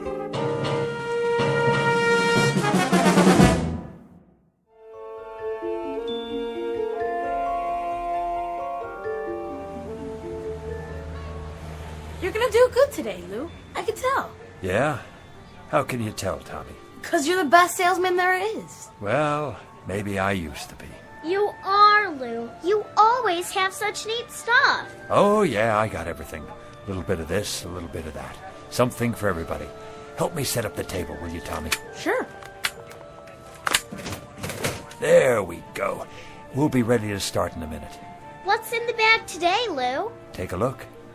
See anything you like? Lots of toys. Always. Which one's your favorite? Let's see. The little wind-up dogs. They're so cute. And the monkeys. And the zap gun. It's cool. Pow, pow, pow. I thought I gave you one to test for me. You did, but, well, it kind of broke. Don't worry about it. I'll give you another one later. How you doing today, Bookman? Oh, just fine, officer. Another day, another dollar. You know how it is. Gonna sit up right here in the corner? I thought I might, yes, if that's all right with you. Well, just don't block the sidewalk. People coming and going. I wouldn't think of it, officer. Or you'll have to move. You don't want a citation, do you? Oh, absolutely not. All these busy people can't hold up commerce. You know, Bookman, maybe you should find yourself another line of work. Streets are so busy these days. There ain't much room for a pitchman anymore. Isn't that the truth? You got a permit, don't you? Why, I'm sure I do. Now, where did I put it? Oh, yes, it's in my other jacket. Would you like me to go get it for you, officer? Just be sure you bring it next time. I will. Thank you, officer. Good day to you. Hey, honey, look at these cute stuffed animals. They are, aren't they? Absolutely adorable. Here, let me wind up one for you. How much?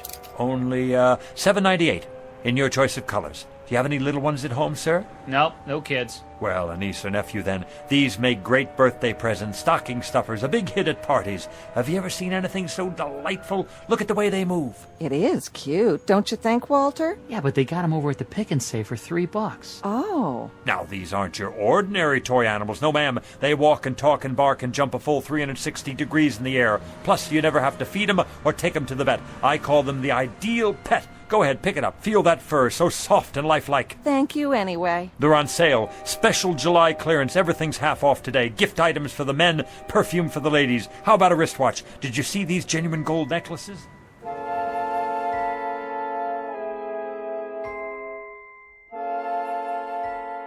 Street scene. Summer. The present. Man on a sidewalk. Age 60-ish. Occupation pitchman.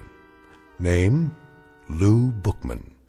A regular fixture for the summer, the kind you pass by every day and don't pay much attention to anymore. A rather minor component to a hot July in the city. A nondescript, commonplace little man with a wrinkled suit, a pork pie hat, and a loud necktie that always seems to be coming loose at the collar. A man whose life is a treadmill built out of sidewalks and street corners everywhere. Lou Bookman, a walking rebuttal to the American dream, which states that success can be carved, gouged, or grubbed out of the landscape no matter where you are, whether it be log cabins or tenement buildings. Because Lou Bookman has not even a nodding acquaintance with success, and his dreams only extend from the curb to where the sidewalk ends. But in just a moment, Lou Bookman will have something to occupy his time which transcends both success and failure. He'll have to concern himself with survival. As of 3 o'clock this hot afternoon, Mr. Bookman will be stalked by his toughest customer to date, a man in a black suit who's out to close a deal of his own and who won't take no for an answer. In the Twilight Zone. And now, back to our story from the Twilight Zone. One for the Angels, starring Ed Begley Jr., with Stacy Keach as your narrator.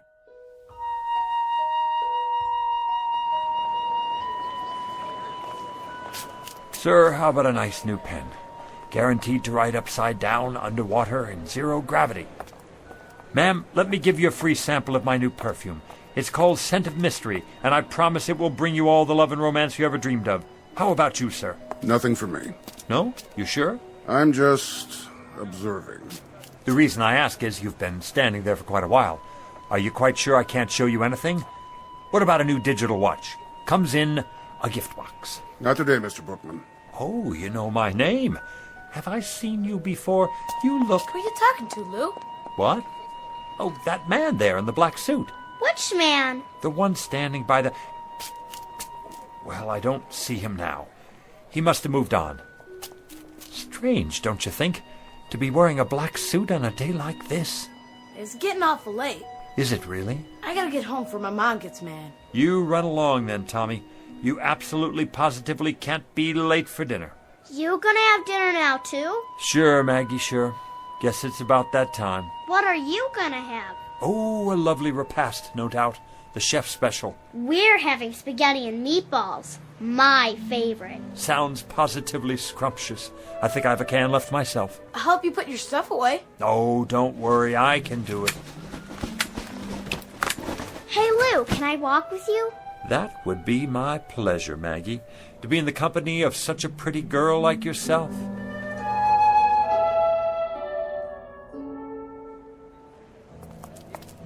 Hey, Lou! Hey, it's Lou! What's going on, Lou? Hey, wanna play with us, Mr. Bookman? Come on! I'd love to, children, but I must get home to my plants. Delicate creatures, you know. Your plants? My wisterias. They've been cooped up in this heat all day. Oh, so what? Show us some toys. And magic tricks. I don't have much magic left. And the zip gun. I want to see the fuzzy doggies. Carrie, is that a new bathing suit? Yeah. Well, don't you look nice? And Bobby, where have you been? I haven't seen you all week. I was sick. Then you shouldn't play in the water like that. I'm all better now. Let me feel your forehead. Why, what's this? A quarter stuck behind your ear. No wonder you were sick. Wow. Oh, me, come on. Me. Come on, me. I don't think anybody else has a temperature, but maybe you could test these. Let me see. These rings, to be sure they're okay. Oh, yes, toys. Yes. Oh, they may look like toys, but they're not toys you can buy at the 5 and dime. Anybody can sell toys, but these, my young friends, are very, very special. Did you know they're among the wonders of the world? Go ahead, Lou. Give them the pitch. Young ladies and gentlemen, the rings you now have on your fingers come from a remote corner of the Tibetan mountain country. Do you know where that is? No.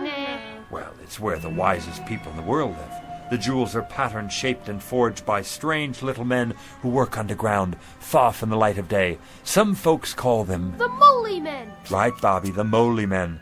They use magic words and incantations to produce what look like toys, but each and every one they make has extraordinary powers. What kind of powers? The power to keep a person young forever. Science can't explain it. Your teacher wouldn't believe it, your mother and father either, but it's true. And when the Moly Men are finished, they say the magic words. Mini tekel. Words that hold a strange power from another world, the power of the life force. Watch the jewel in the ring. When it changes color, something is about to happen. You'll get your wish. So remember, be careful what you wish for tonight, children, because it's absolutely, positively going to come true. You know what, Mr. Bookman? You're my best friend. No, he's not, Bobby. He's my best friend. See you later, children, for the Bookman ice cream cone and social hour after dinner. Same time, same place. Don't forget now. We won't.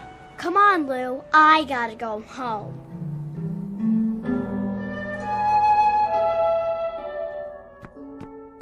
That you, Mr. Bookman? Good evening, Mrs. Magnuson. Hiya, Lou. Need a hand? That's all right, Mr. Stolberg. I got it. You make out okay today? Oh, yes, as always. Sold out half my merchandise. Yeah? Looks like you got a whole lot left. Want to come over for a cold one? That's kind of you, but I'm on the wagon these days. Well, I'll keep one on ice for you anyway.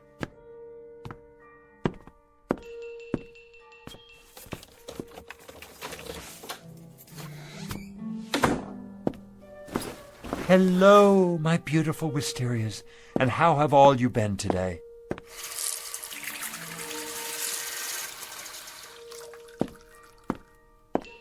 Did you say you're thirsty? I'll bet you are. Here, have a drink of water on me. Not too much now. Mr. Bookman? Oh, you could give a man a heart attack sitting there like that. I didn't mean to startle you.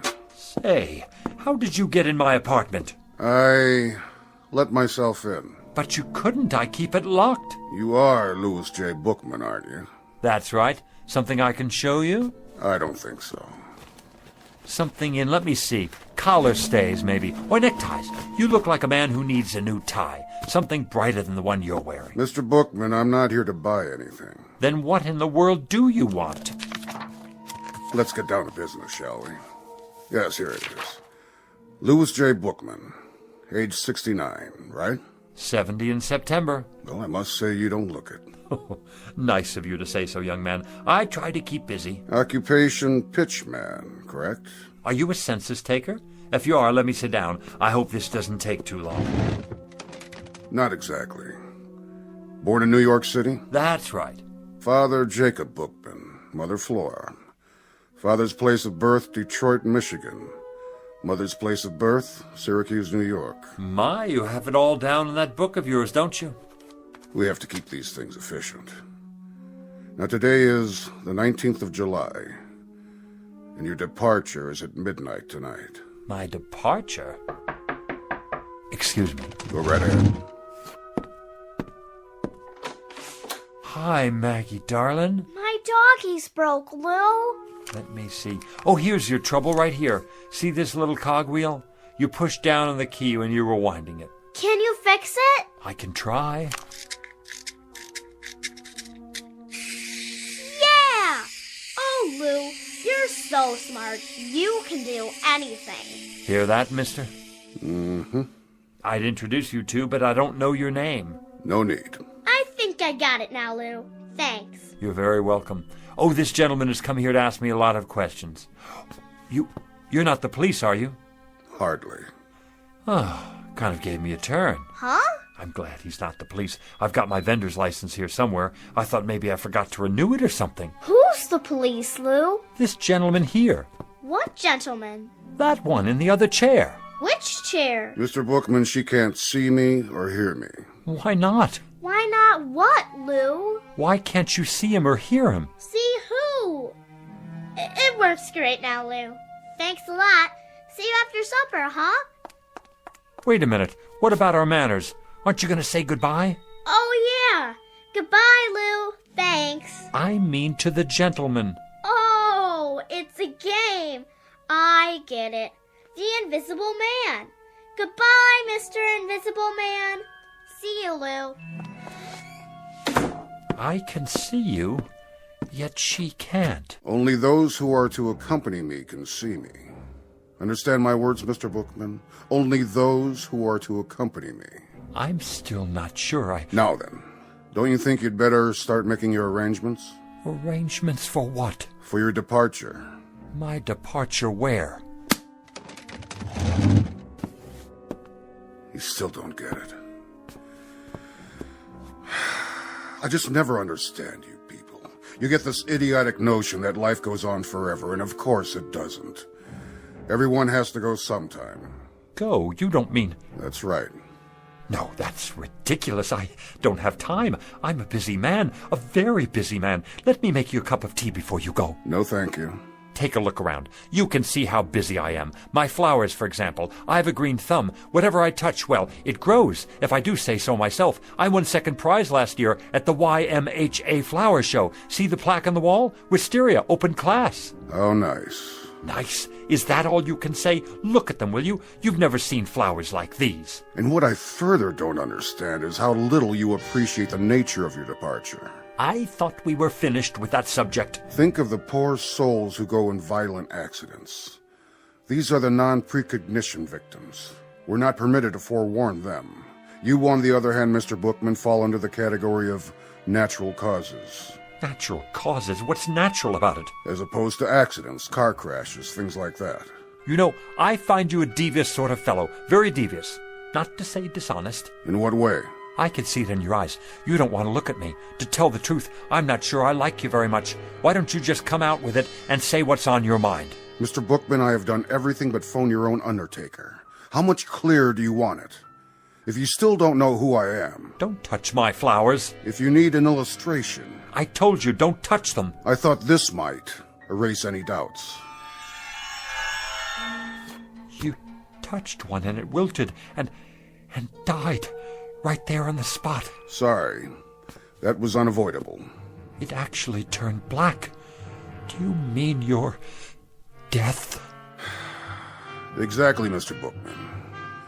Now shall we get down to business?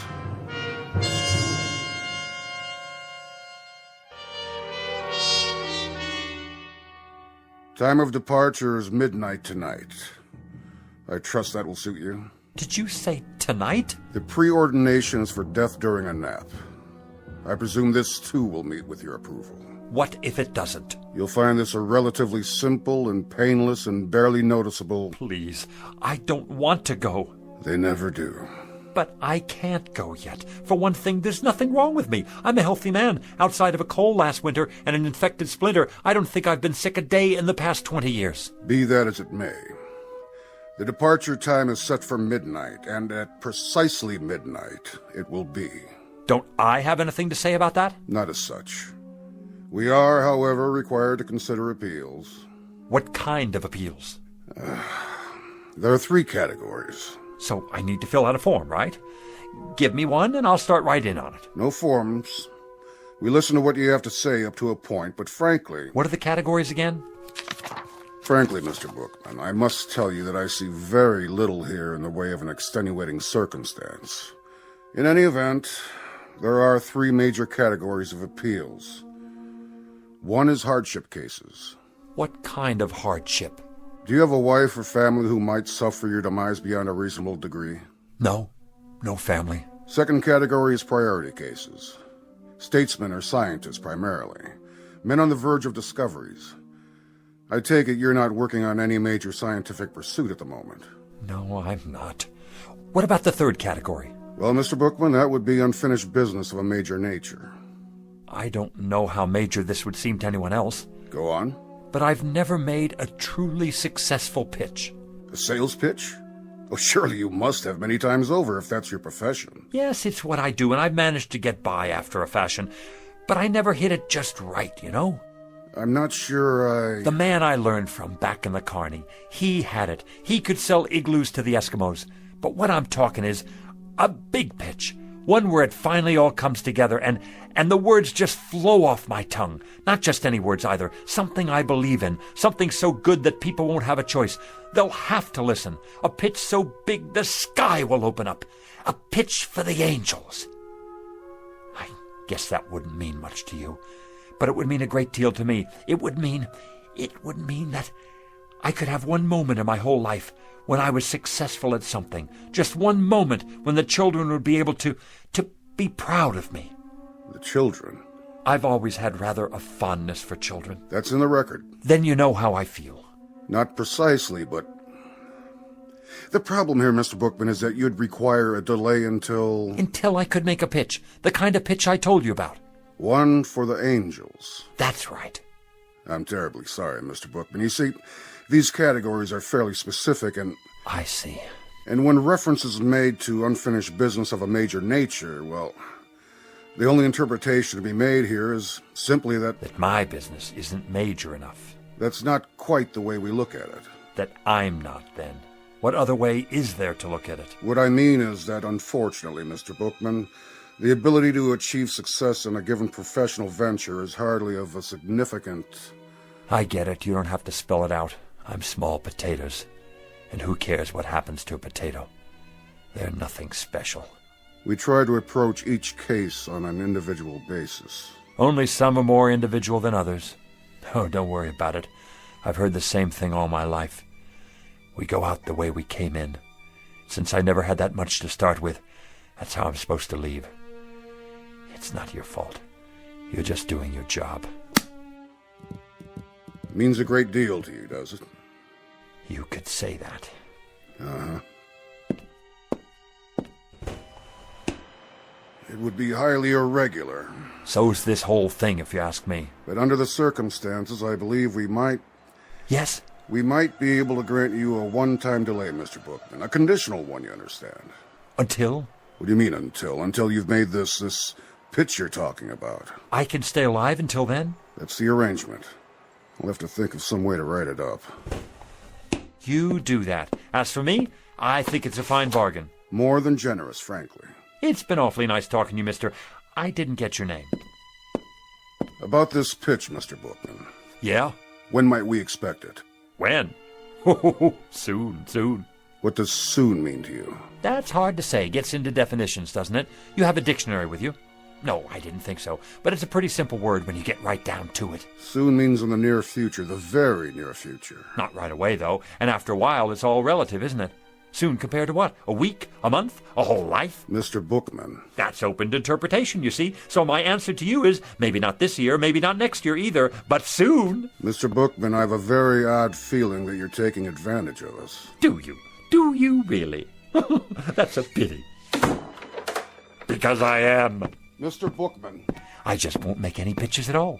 Didn't think of that, did you? As long as it's up to me, I won't even hardly open my mouth. I don't have to if I don't want to. That's the term, so you run along now. Think you'll get me, huh? Well, I have no intention of... Really, Mr. Bookman?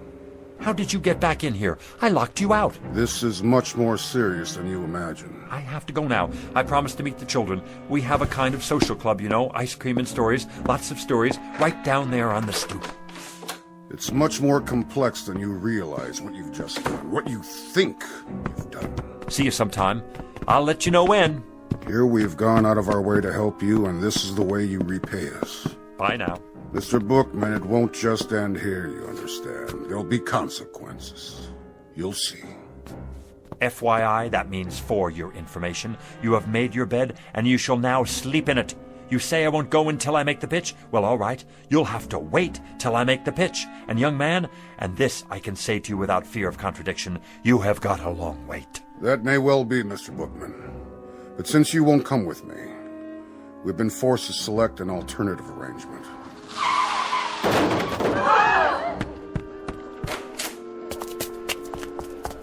What happened? He didn't even stop. Ran right out. Not his fault. I swear I didn't even see her. She just jumped off the curb. I didn't have a chance to hit the brakes. Has someone called a doctor? Who got... Oh, no! Maggie! I swear to you, I never had a chance to stop. Call an ambulance. You're gonna be all right, Maggie, darling. Oh, my little Maggie. Hi, Lou. See? You're gonna be just fine. Lou? Who's that man? What man? Where? I told you, Mr. Bookman. Consequences. You can't take her. No, siree, you can't take her. I'll go. I'll go as planned. Never mind the pitch. I don't even want to wait. I want to go right away. Go where? Who's he talking to? What man? He's out of his head. Mr. Death! Mr. Death, come back! You mustn't take the little girl. I'll go, please, please, Mr. Death, you will. I'll go with you. Right here. Right now.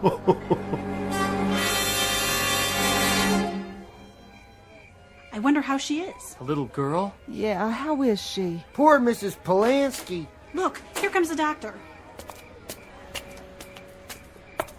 How is she, Doc? I don't know. What do you mean you don't know? She's a mighty sick little girl. Brave, too. Shouldn't she be in a hospital? That's just it. There's no particular trauma. In fact, there's hardly a mark on her, except where she fell and scraped her knee. Then what is it? Something's going on with her fighting spirit, as it were. That's not a medical term, of course.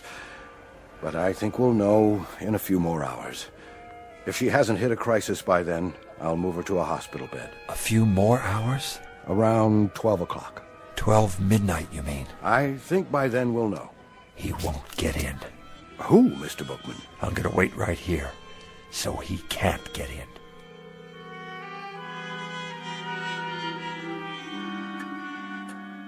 Come to bed, Mrs. Polanski. I can't. I have to take care of my baby. There's nothing you can do. That's what the doctor said. She just needs rest. I can't sleep. How could I? Lou? Where are you, Lou? Is that Mr. Bookman she's dreaming about? Such a nice man. He's like a grandfather to her. But he can't help her now. My precious little Maggie. Lou? Help me, please.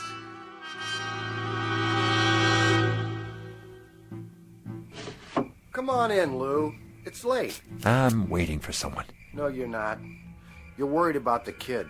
And I don't blame you. She's a swell little girl. But there's nothing to do now but wait. What time you have? 11:40. Everybody's gone to bed now. You better do the same. Not yet. Take my advice. Give it a rest. 11:40, huh?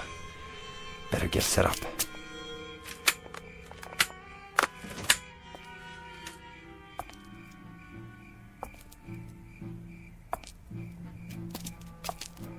Who's there? Good evening, Mr. Bookman.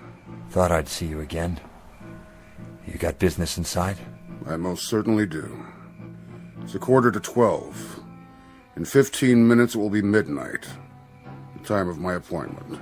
Mr. Death, the little girl's only 6 years old. Please, you don't have to do it. I'm ready. I'm sorry, Mr. Bookman. But I'm ready now. We had to make another arrangement. It's impossible to change at this point. She's to come with me. So you see, I must be in there at midnight. And if you're not in there by midnight? That would be pretty much unheard of. If I didn't get there at precisely 12 a.m., then the whole timetable would be upset. Oh, my, no. It's unheard of. Nice pocket watch you have there. But have you thought about digital technology? A wristwatch? It's more efficient, if you ever need a good one. What are you doing, Mr. Bookman? What am I doing? Oh, nothing. Just setting up a pitch is all. At this time of night? Oh, I very often have a late-night sale. Very often. Not many customers out and about. They come, they show up. You're here, aren't you? Oh, yes, I'm here. But I'm afraid I'm not much of a customer. How do you know? Have you ever seen my stock? Now you take a tie like this one right here. Like what? Like this tie. Looks like a toy dog to me. Oh, excuse me. Here, this is what I meant. Now you take this tie. I already have several. Go on. What's it look like to you? It looks like a tie. Feel it. Mm-hmm. So?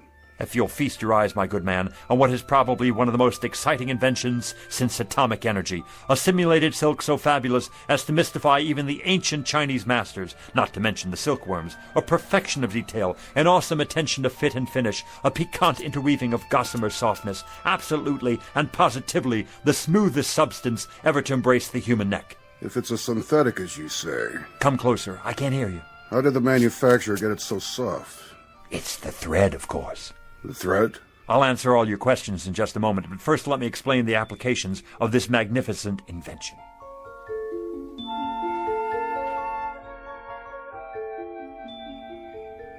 Now witness a unique demonstration of tensile strength. Feel this, sir. Go ahead, take it between your fingers, like touching the thinnest spiderweb. Is it not? Like holding the air you breathe in the palm of your hand. Now give it a yank. If you wish. There, you can't break it. As strong as steel, and yet as delicate as shantung silk. No mere synthetic substance, but a molecular blend of atoms the like of which has never been seen. Actually, it is surprisingly strong. Where did you say this was made? Let me answer your question, sir. Hey, Lou, What you doing down there? Come on, you gotta see this. Yeah, no kidding. It's really something. Do you have a scarf made out of this stuff? Scarves, blouses, I've got them all on order. You can't hurry the process. Picture, if you will, 300 years of backbreaking research and development to produce the ultimate thread. The which, than which there is no witcher. And what will you pay for this fabulous, I say fabulous, incredible and amazing achievement of the tailor's art? Softer than the feathers of an angel's wings. Expensive, no doubt. $20? Too rich for my blood. $10. $5. You might indeed pay that much and more. If you were to purchase this at a retail store, consider the markups, import fees, but this exquisite thread is not available in any store. How did you get it then? I have connections in the government, you see. It's smuggled in from behind the bamboo curtain by Oriental birds specially trained for ocean travel. Each one carries a minute quantity in a small capsule underneath their ruby throats. It takes 832 separate crossings to supply enough thread to go around one single spool. But tonight, as a special get-acquainted offer, and to help advertise the product, I'm giving away a very limited number, not at $20, not at $10 or even $5, but at the ridiculously low price of $1 a spool. If you promise to take it home, test it out, and tell your friends. I'll take all you have. No, you don't. What about me? I gotta have some of that for my wife. Wait, that's not all. Everyone who purchases a spool of this thread gets a free bonus pack of imported sewing needles and a gold anodized thimble. One size fits all. Gather in close now. You got change, Lou? Sure I do. You, ma'am. Sir.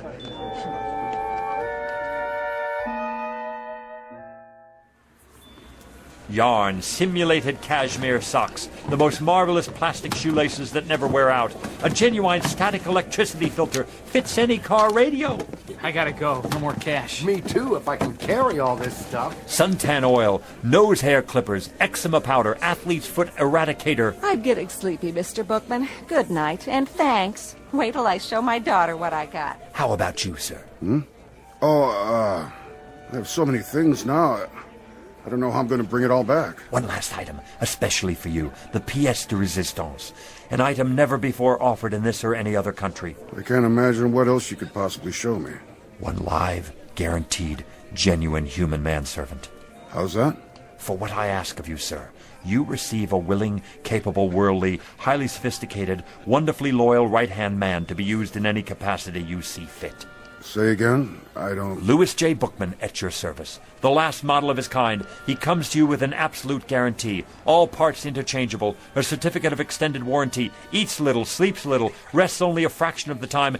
And there he is at your elbow, ready to do your bidding, at your beck and call whenever needed. Mr. Bookman, you are a persuasive man. I challenge any other store, industry or wholesale house to even come close to matching what I offer you here. Because, my dear man, I am offering you...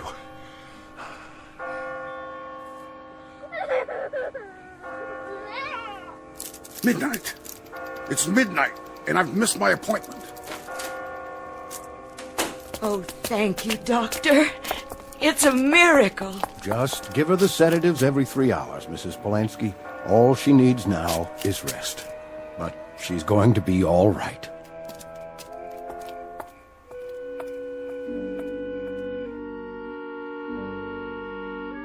One minute past 12, Mr. Bookman, and you made me miss my appointment.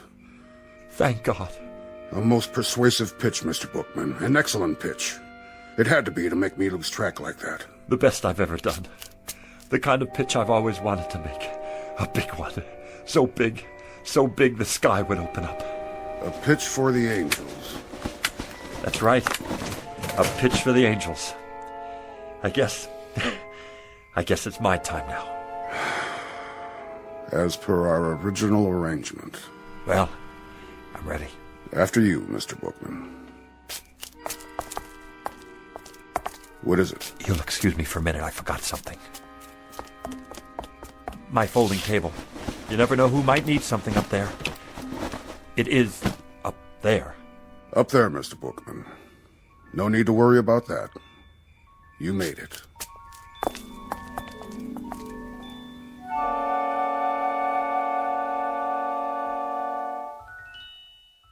Louis J. Bookman, age 60-ish, formerly a fixture of the summer, a rather minor component to a hot July. But throughout his life a man much loved by the children, and therefore a most important man. Couldn't happen, you say? Probably not in most places, but it did happen in the Twilight Zone.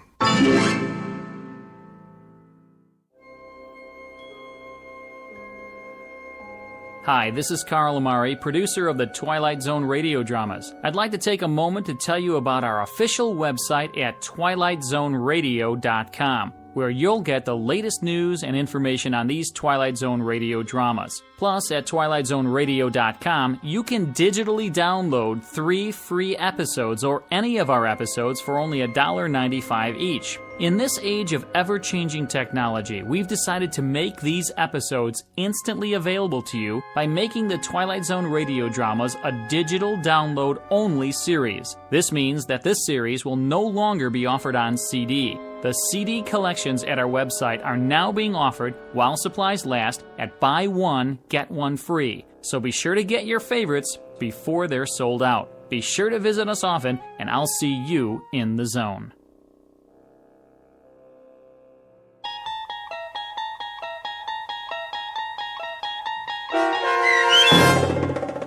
One for the Angels, starring Ed Begley Jr., with Stacy Keach as your narrator, was adapted for radio by Dennis Etchison and based on a script by Rod Serling.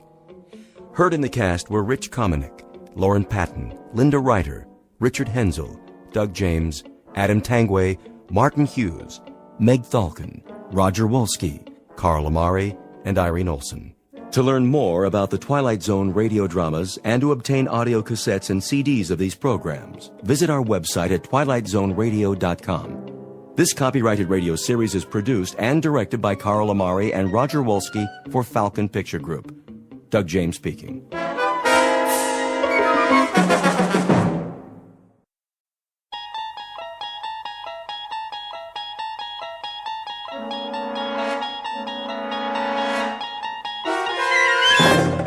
You're traveling through another dimension.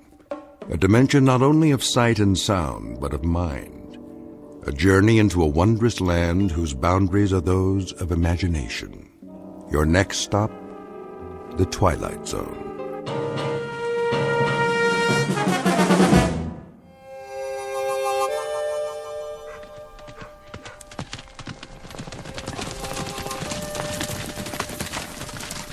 He ain't here yet. He will be. Almost noon. Knows what's waiting for him. Yep. He knows he's gonna get shot. Let's go inside and have a drink.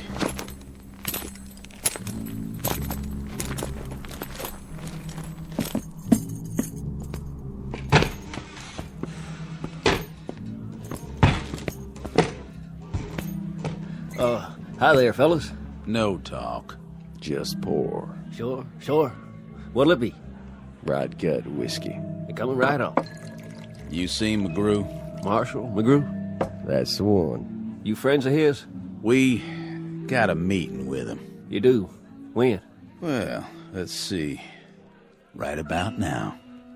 Unless he ain't gonna show. Oh, Marshall McGrew will show, all right. Always keeps his word. If Rance McGrew says he'll be here, then he'll be here. You can bet your bottom dollar on it. That right? In fact, here he is now. Where? Right outside, at the end of the street. Hear him coming? I don't see nothing. Oh, he's a-coming, for sure. Take a look. See that cloud of dust? That's him. Right on schedule. Cut! I'm here. What's everybody looking at? You're an hour and 15 minutes late, Rance. So shoot me. I'd like to. On film. We should have had everything in the can by now. Don't bug me, Si. You know what these big emotional scenes do to me. Now, don't get upset, Rance. We'll try to knock this one out before lunch. What do you say we get started, okay, baby? This is scene 71. You have your script with you? Positions, everybody. Quiet, people. Camera ready. This'll be a take. Welcome to the American West, Hollywood style. Some 100-odd years ago, a motley collection of tough hombres gunned and galloped their way across the frontier, leaving behind them a raft of legends and legerdemains. But heroes or hambones, they were a rough and woolly breed of nail-eaters, who in matters of the gun were as efficient as they were dedicated. So it seems a reasonable conjecture that if there are any television sets up in cowboy heaven, and if these worthies could see with what careless abandon their names and exploits are bandied about today, they are very likely turning over in their graves. Or worse, busy getting out of them. Which gives you a clue as to the proceedings that will begin in just a moment. Enter one Rance McGrew, an overpaid sports car driving phony baloney who can't distinguish between a holster and a hoof-and-mouth disease. His claim to fame is that he dispatches these baddies, or actors bearing their names, in gunfights, where the fast draw is simply a matter of cutting and the outcome is a setup, complete with blank cartridges and stage blood. But Mr. Rance McGrew is about to discover that this week's edition of Make Believe is being shot not on the usual back lot, but on a peculiarly authentic location, one found only in the Twilight Zone. And now, The Twilight Zone and our story, Showdown with Rance McGrew, starring Chris McDonald, with Stacy Keach as your narrator. Get me a key light on the end of the bar. Coming up. Props, where are the breakaway bottles? Right here. You know the scene, Rance? Read it to me. Interior saloon, cover shot of two bad men at bar. Rance McGrew enters through the swinging doors. He walks slowly to the bar, glancing sideways, left and right. But glancing left and right? That's what the script says. Well, how am I supposed to do that? Is my head on a swivel? I don't know, Rance. I didn't write it. I'm going to tell you something, Si. When a cowboy enters a bar, he walks to the far end of the room, he gets his drink, he looks at it, then he looks straight ahead and drinks it. He doesn't look left and right. Take it from me. A man lets his eyes roll around his head, he can get himself in a whole lot of trouble. Capiche? All right, Rance. Anything you say, we'll shoot it your way. Now, can we begin? In a minute. My stomach's killing me. A scene like this, it gets to me, you know? These miserable, emotional scenes, they're draining. Where are my pills? Right here, Rance. Well, don't just stand there. Give me one. Make it 2. Water. Yes, sir. All right, boys, if you're set up, this is scene 71. A tracking shot of Rance as he enters the saloon. Let's get with it, everybody. We're way behind. This one's for real, people. Stand in, out. The star's here. Cowboys 1 and 2, positions. Outside the door, Rance. I got it. Where's wardrobe? Yes? Do something about my shoulder pads. More on the left side. Let me just open your vest. Holster. Right here? An inch lower. No problem. Now, my gun. Here you go. It should be right where my fingers hang.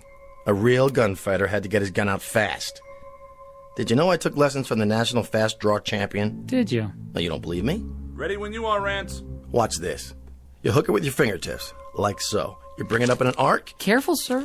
Give it a little twirl. Whoops. Rance, what are you doing? What's wrong with this holster? It's got oil on it. Replace the mirror behind the bar. I'll have to wait for the new glass. I told you, Si, never, ever rush me. Okay? I'm a perfectionist. Wasn't like this in the Old West. What wasn't? In the old days, they made sure. They had to. Men's lives depended on it. You can't hurry justice, Si. All right, everybody. Lunch!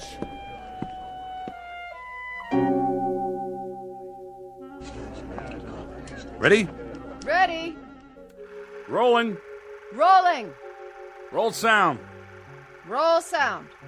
And action. Cue Rance. Hello there, Marshal. Barkeep. What'll it be? Rot gut whiskey. Yes, sir. Give me the bottle. Sure, Marshal. Whatever you say. Cut!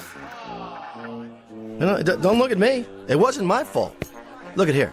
Hey, buddy boy. Yeah? You try to gag it up one more time, you'll wind up plucking chickens at the farmer's market. It was an accident, Rance. Was it? He put English on it. He deliberately made it curve before it got to me. English on a bottle? The guy needs a catcher's mitt. What'd you say? Nothing, Rance. He didn't say a thing. How much longer? These boots are killing me. Here's a new bottle. Let's try it again. From the bottle. Positions, please. Positions. Scene 71, again. And rolling. Sure, Marshal. Whatever you say. Hold on. That there's a new bottle. You want I should open it for you? I can do it. Oh, dang. Here's a glass for you. Don't need one. You see that? He don't even use a glass. He's some tough hombre. I guess you boys know that... I guess you boys know I'm the marshal here. We heard tell. Sure did. Then I guess you know that I know that Jesse James is due here any minute now, aiming to call on me. I know that, too. Likewise. Well, what do you know? I figured he was too yellow. But it sounds like Jesse's here. Marshal, please. No killing inside. Easy, barkeep. Ain't gonna kill him none. I'm just gonna maim him a little bit. Pick off his pinky, maybe, with a clean shot. Jesse won't take kindly to that. He sure won't. Well, well. Marshal McGrew, ain't it? Yep. We'll take a nice, deep breath, Marshal. Why's that, Jesse? 'Cause it'll be your last. Oh! You shot it clean out of my hand! I didn't. That was a sound effect. I can't get my blasted gun out of the miserable holster. Cut. Take it easy, Rance. I thought somebody oiled this holster. I wiped it down. It's too dry. We'll do an insert later. See? I can't even get it. Oh, look out. Whoops. Bring another mirror. This is absurd, isn't it? I mean, really. First the gun, then the bottle, then the gun a second time. You just can't appreciate the delicious absurdity of it. I drive all the way in from the beach just to shoot a few lousy scenes in my new car, my own car, mind you, and look what happens. I studied with Sandy Meisner, okay? I played Pinter, Albee, Beckett, and now, can't you people do anything right? I ask you, is that too much? Would you like to sit down, Rance? Why do I bother? Week after week, why? I give, and I give, and I give. For what? Let's go to the fight scene. Jesse and Rance. First, Jesse knocks him through a table. Cue the player piano tape. Stunt double. Somebody get the tables. How do you feel now? What do you mean, how do I feel? Sorry, Andy. It's not your fault. But these oafs out there, they wouldn't know a real line from a cereal commercial. Hand me my throat spray. The antibiotic one or the one for the allergies? I don't care, just give it to me. Cut! Print it! I think they're ready for your close-up, Rance. All right, Angie. Don't you think I know that? I'm the only professional around here. Did you double for me in that scene? Yes, sir. Looking good. Thanks. I tried to do it just like you would. I like the bruises. Nice makeup. It's not makeup. Okay, boys, this is the death scene. Rance in the bar, Jesse lying over there. Rance thinks he's unconscious. Jesse picks up a gun off the floor and fires at Rance's back. Well, at his back? That's correct. Hey, I don't want to give you a hard time, Si, but... Well, you got a problem with that? But that's not the way Jesse James used to operate. Well, he does in this script, okay? What I mean is, everything I've read about the guy, he fought pretty fair and square. Why can't I just yell something, before I pull the trigger? Whoa, that's thinking. Warn the fastest gun in the West that he's about to get shot at. Look, buddy boy, you happen to be up against Rance McGrew. And when you're up against the best, you're going to play it dirty or you're going to play it dead. Now quit arguing and let's get to it. Ready at the bar, Rance. Your marks by the brass rail. Here's the bottle. Hold it. I told you ginger ale. This is cola. It's supposed to look like whiskey, though, Mr. McGrew. Si, will you either fire this clown or straighten him out? One or the other? Mr. McGrew wants ginger ale. Yes, sir, Mr. McGrew. Jesse, lie down on the X. I don't care what he says. Jesse James wouldn't shoot anybody in the back. Yeah, but Rance McGrew would. Rance McGrew would also fire his own grandmother. So do me a favor. Play it his way, or we'll never get this episode finished. You're the boss. But I can just see the real Jesse James turning over in his grave right now. I don't mean just once. I mean about 400 revolutions per minute. All right, let's get with it. Scene 93, take one. Quiet, everyone. Camera, roll sound, and action. Here's your bottle, Marshal. You stupid clod. That's whiskey. That's real whiskey. It sure is.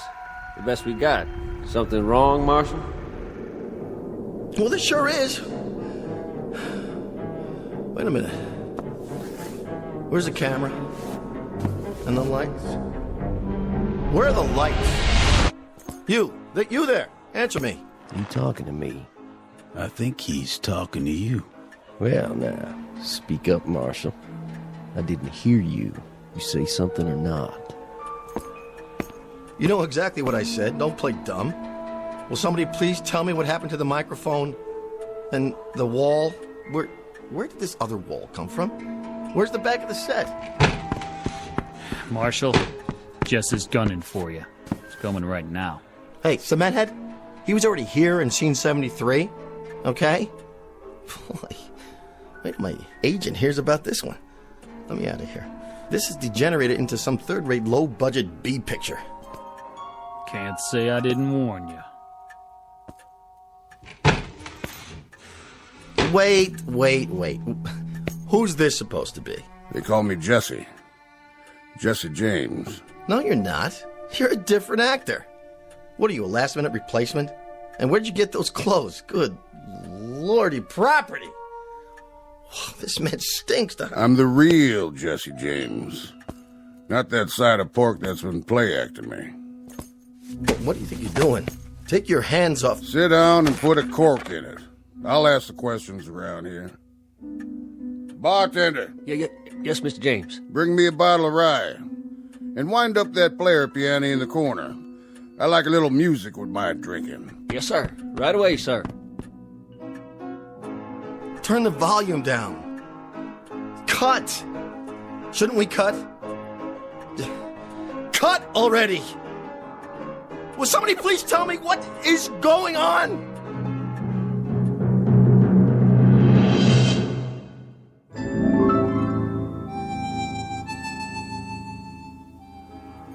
Don't you hear good, mister? No habla English. Sure you don't. Well, habla this. Si. I'd be looking for the marshal. No es aquí? No. No, señor. Fellow named McGrew. Rance McGrew. So? You know him? Si. He here? Come si, come sa. Come what? Sci? Sci? Si. Who's Sci? The director. Get me out of here! Where you going? That way. You wouldn't be McGrew now, would you? Not a chance. And what's this badge doing pinned to your chest? Well, where's the fellow who loaned me this vest? I think you and me. We better have a little talk, Marshal. Talk? Maybe a long talk, maybe a short talk. But a talk just the same. Okay. You're supposed to be a tough hombre. But he don't look very tough. No? Know what you look like? I couldn't venture a guess. You look like a marshmallow. A marsh... I do? Don't that rile you none? No, not much. Why not? I haven't been myself lately. It's these allergies. Come on. First we'll have a drink, and then we'll talk. Then we'll have a showdown. A showdown? Where's that bottle? Right here, Mr. James. I gotta see this. Yeah, see what? How you break the neck off without wrecking the whole bottle? Oh, that's just in the movies. Might get broken glass in it. Don't want to ruin good whiskey.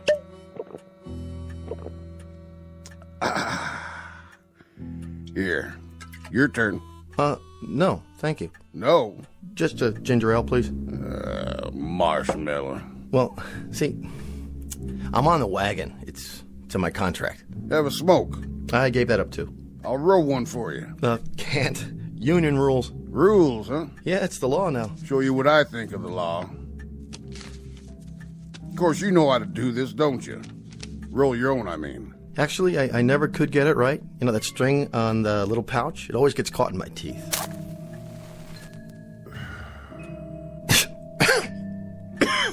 Would you mind not blowing smoke in my face?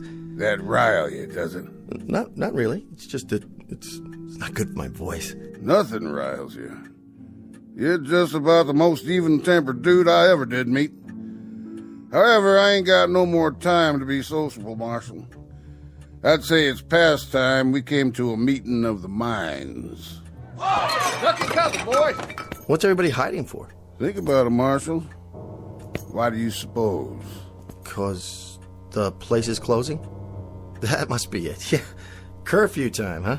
Well, I'll just mosey on home. Nice meeting you, Jesse. Mr. James. Whoa! Just stop right there. You wasn't leaving, was you, Marshal? I mean, you wasn't just gonna up and walk out on me, was you? Me? No, I was just wondering whether it was gonna rain. You know, just looks like it's not, though. No, not today. Have a seat. Okay. As long as this doesn't take too long, I got a meeting with my agent after we wrap. You know what I thought, Marshal? I thought you was gonna play some kind of trick on me. Me? Why would I do a thing like that? Remember the time that bad guy had you covered from behind? And you started out the swinging doors, and you swung one door back and knocked the gun out of his hand? That was the opening show last season. Or how about when that rustling gang was waiting in here to bushwhack you? 10 or 11 of them. 13. I was up for an Emmy for that one. That was where you shot from the hip and brung down the chandelier. I gotta hand it to you. Some shooting, Marshal. I did better next week. Horse thief named McNasty shot a glass out of his hand. Bullet ricocheted and hit his partner out there on the porch. Got 1,300 pieces of mail on that one. I bet you did. I just bet you did. Why, folks couldn't help admiring a man of your talents. Thing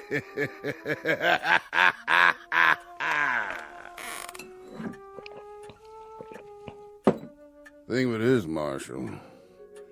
Thing of it is, I don't reckon you ever fired a real gun in your life, did you? Well, not as such. Or hit a man in anger, or maybe even got hit in anger yourself. Tell me true, Marshal. You ever ride a horse? Oh, yeah, on occasion. A real horse? Well, see, I happen to be allergic. Hives. Hives? Yeah, you know, a rash. Cats give it to me, too. So you don't ride, you don't shoot, you don't fight. You just strut around wearing a phony badge and going through the motions of killing off fellas like me. There was an episode when we let one of the Dalton boys off. It kind of a complicated plot. It seems he had a kid sister going to school in the East, and she came out to visit him on the day he was supposed to be hanged. She made an appeal to me, and I saw to it that he got a suspended sentence. Mm-hmm. He told me about it. He did? He also told me how you captured him. Jumped 800 feet off a cliff and landed on the back of his horse when he wasn't looking. Stuntman. Heights, they bother me. That figures. So you see, Marshal, we had this meeting up there. Up there? And all us decided, my brother, me, the Dalton boys, Sam Starr, Billy the Kid, quite a few of us. And the consensus was, Marshal, was that you wasn't doing a thing for our good names. Well, see, you have to understand, I don't write these scripts. I mean, I do have input at the development stage, but... We had a little election up there, and they chose me to come down and maybe take a little shine off your pants. How's that? Don't you get it? We see you week after week shooting down this fella, shooting down that fella, capturing a bushwhacker, bringing in a rustler, but all the time winning. Man, you just don't never lose. You're the winningest fella ever come down the pike, and that's for sure. So me and my friends, well, we figured how's about time that maybe you should lose once. Well, that's not such a bad idea. I could take it up with the producer at our next meeting. I don't think there's time for that. I think that maybe if you're gonna lose, you're gonna have to lose right now. Now? But I tell you what I'm gonna do, Marshal. I'm gonna play it square with you. A whole lot squarer than you ever played it with us. Face to face, and no, what do you call them? Stuntman. Could you be a little more, precise about the terms? Right out there, on the main street. You and me. Oh, I think there's been a misunderstanding. See, I'm not really Marshall McGrew. That's my name, yes, but it's a part I play. Right outside. Me coming down one side of the street, you coming down the other. Just the two of us. But I've done that before. Did you happen to see Gunfight at Red Rock? Yeah. Then you know. It was lousy. 2 thumbs down. Way down. After you, Marshal.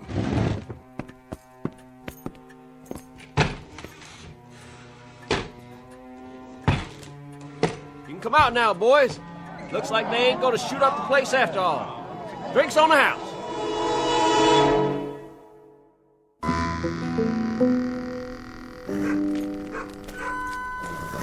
We take 20 paces each. You come around that corner. Which one? By the general store.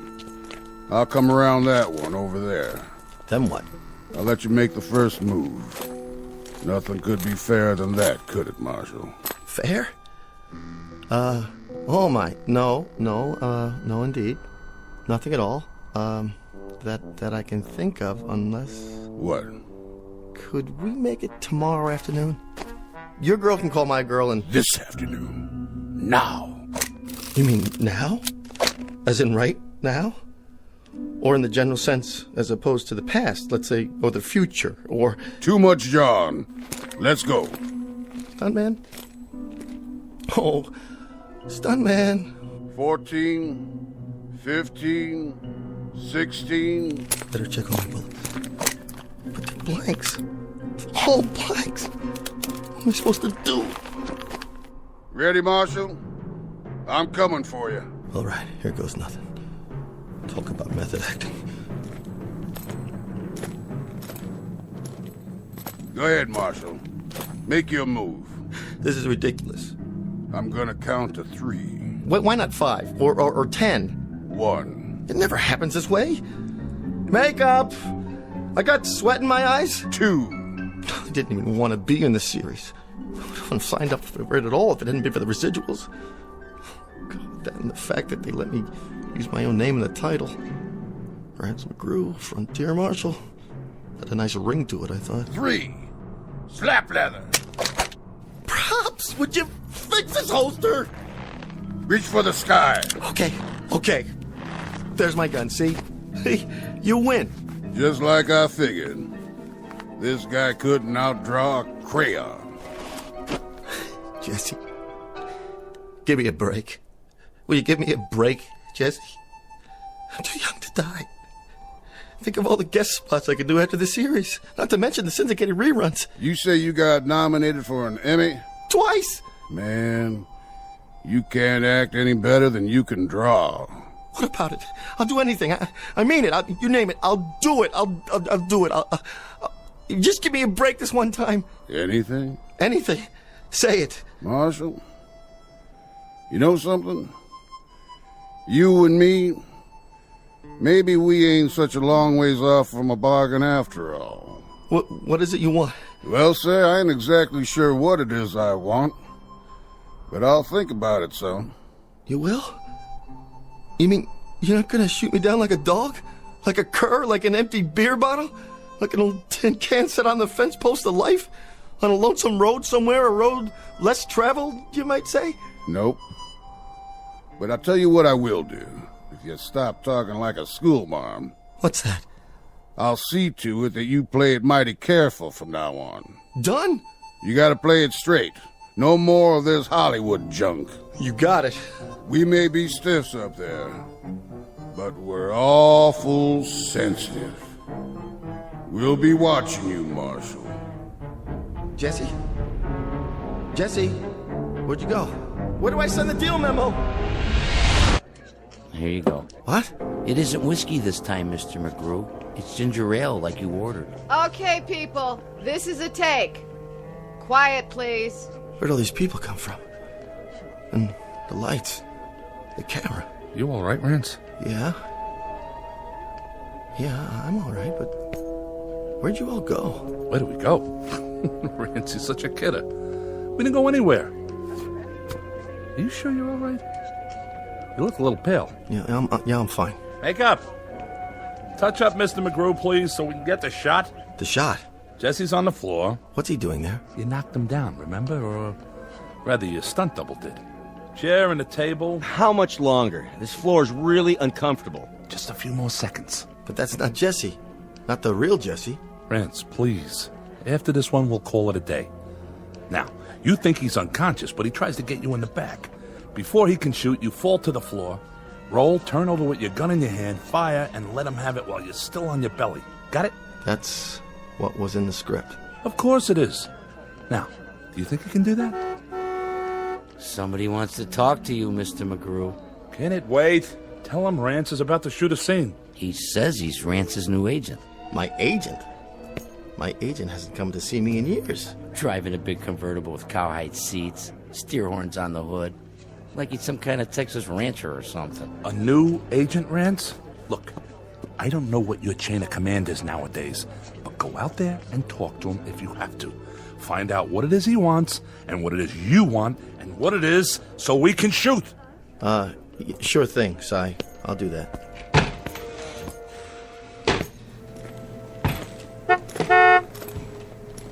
Howdy, Marshal. Jesse.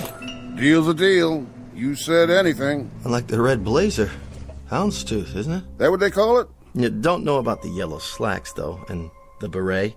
I think you've been watching too many old movies. Be that as it may. Have a cigar. I don't smoke. That's right, I remember. No offense. Well, now, to get to the point, anything is the following. Let's keep it simple. I'm just gonna stick around from show to show and make sure you don't hurt no more feelings. Such as? Take this here scene. Change it so's the other Jesse don't fire at your back. That would be real cowardly. Say he's lost a lot of blood and he's weak as a tea. But somewhere or the other he gets up on his feet. Then he knocks you through the window and makes his getaway. Got it? Knocks me through the window? Rance McGrew? Understood. Yes, sir. Understood.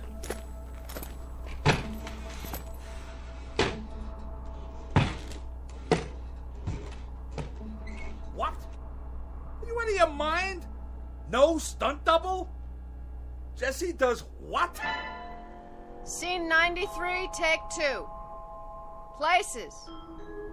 Lights. Roll sound. And action.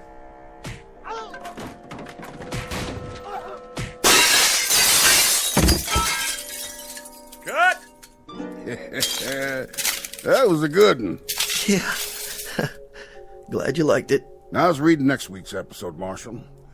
The one where you knock a gun out of Billy the Kid's hand from a 4th-story window a block away, using the base of a lamp.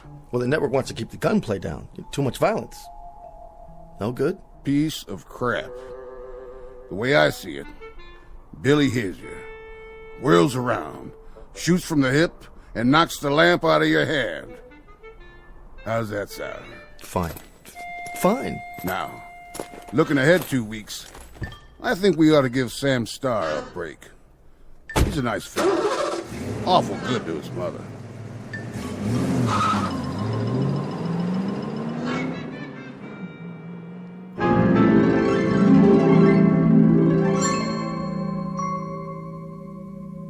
The evolution of the so-called adult Western and the metamorphosis of one Rance McGrew, former phony baloney, now upright citizen and defender of truth, dedicated to all things involving tradition and the history of cowboy lore.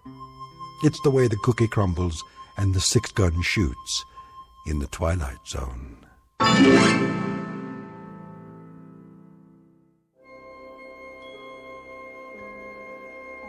Hi, this is Carl Amari, producer of the Twilight Zone radio dramas. I'd like to take a moment to tell you about our official website at twilightzoneradio.com. where you'll get the latest news and information on these Twilight Zone radio dramas. Plus, at twilightzoneradio.com, you can digitally download 3 free episodes or any of our episodes for only $1.95 each. In this age of ever-changing technology, we've decided to make these episodes instantly available to you by making the Twilight Zone radio dramas a digital download-only series. This means that this series will no longer be offered on CD. The CD collections at our website are now being offered while supplies last at buy one, get one free. So be sure to get your favorites before they're sold out. Be sure to visit us often, and I'll see you in the zone.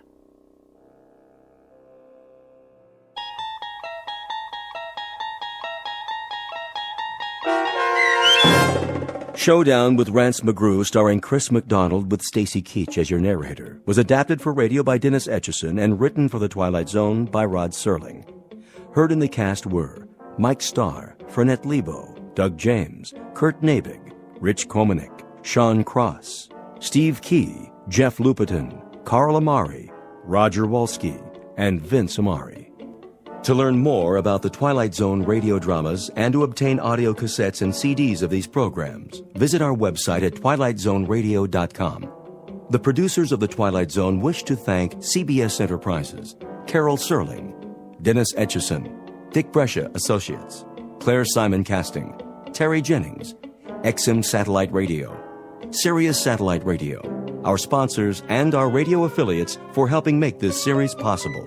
This copyrighted radio series is produced and directed by Carl Amari and Jason Mallow for Falcon Picture Group. Doug James speaking.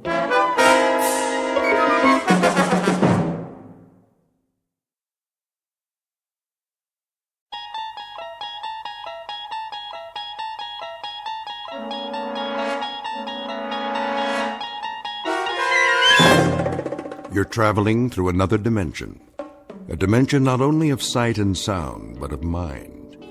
A journey into a wondrous land whose boundaries are those of imagination. Your next stop, the Twilight Zone.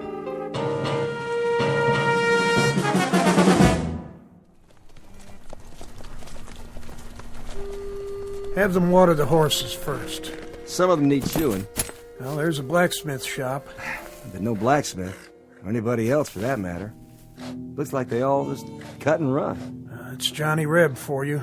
Leave nothing behind. I got a feeling, though. Don't you, Major? What feeling? Like eyes. Eyes where? That's just it, sir. I don't know. But I sure got the feeling. On the back of my neck. Like we're being watched. Maybe this town ain't so empty after all. No place to hide. A few stores, church. If there's a sniper up there, he'd be a fool to take on this many. Well, it's like you say, sir. Johnny Reb's got more guts than brains. Take 2 men and look around. Miller! Sir? Check out the general store. Davis, you take the livery stable. Ain't nothing there, Captain. I can see it from here. You make certain, son. That's an order. Yes, sir. The rest of you, see to your mounts.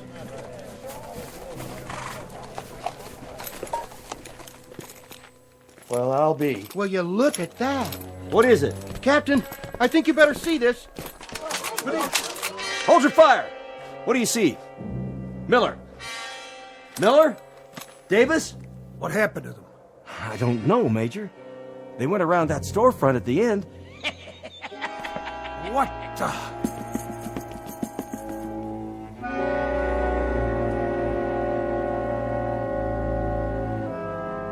The time is 1863. The place is a valley in the state of Virginia. The event is a mass bloodletting known as the Civil War, a tragic time when the country split into 2 fragments, each fragment deeming itself a separate nation. It's been a long and brutal slaughter with no end in sight, and those who survive have learned to expect the unexpected.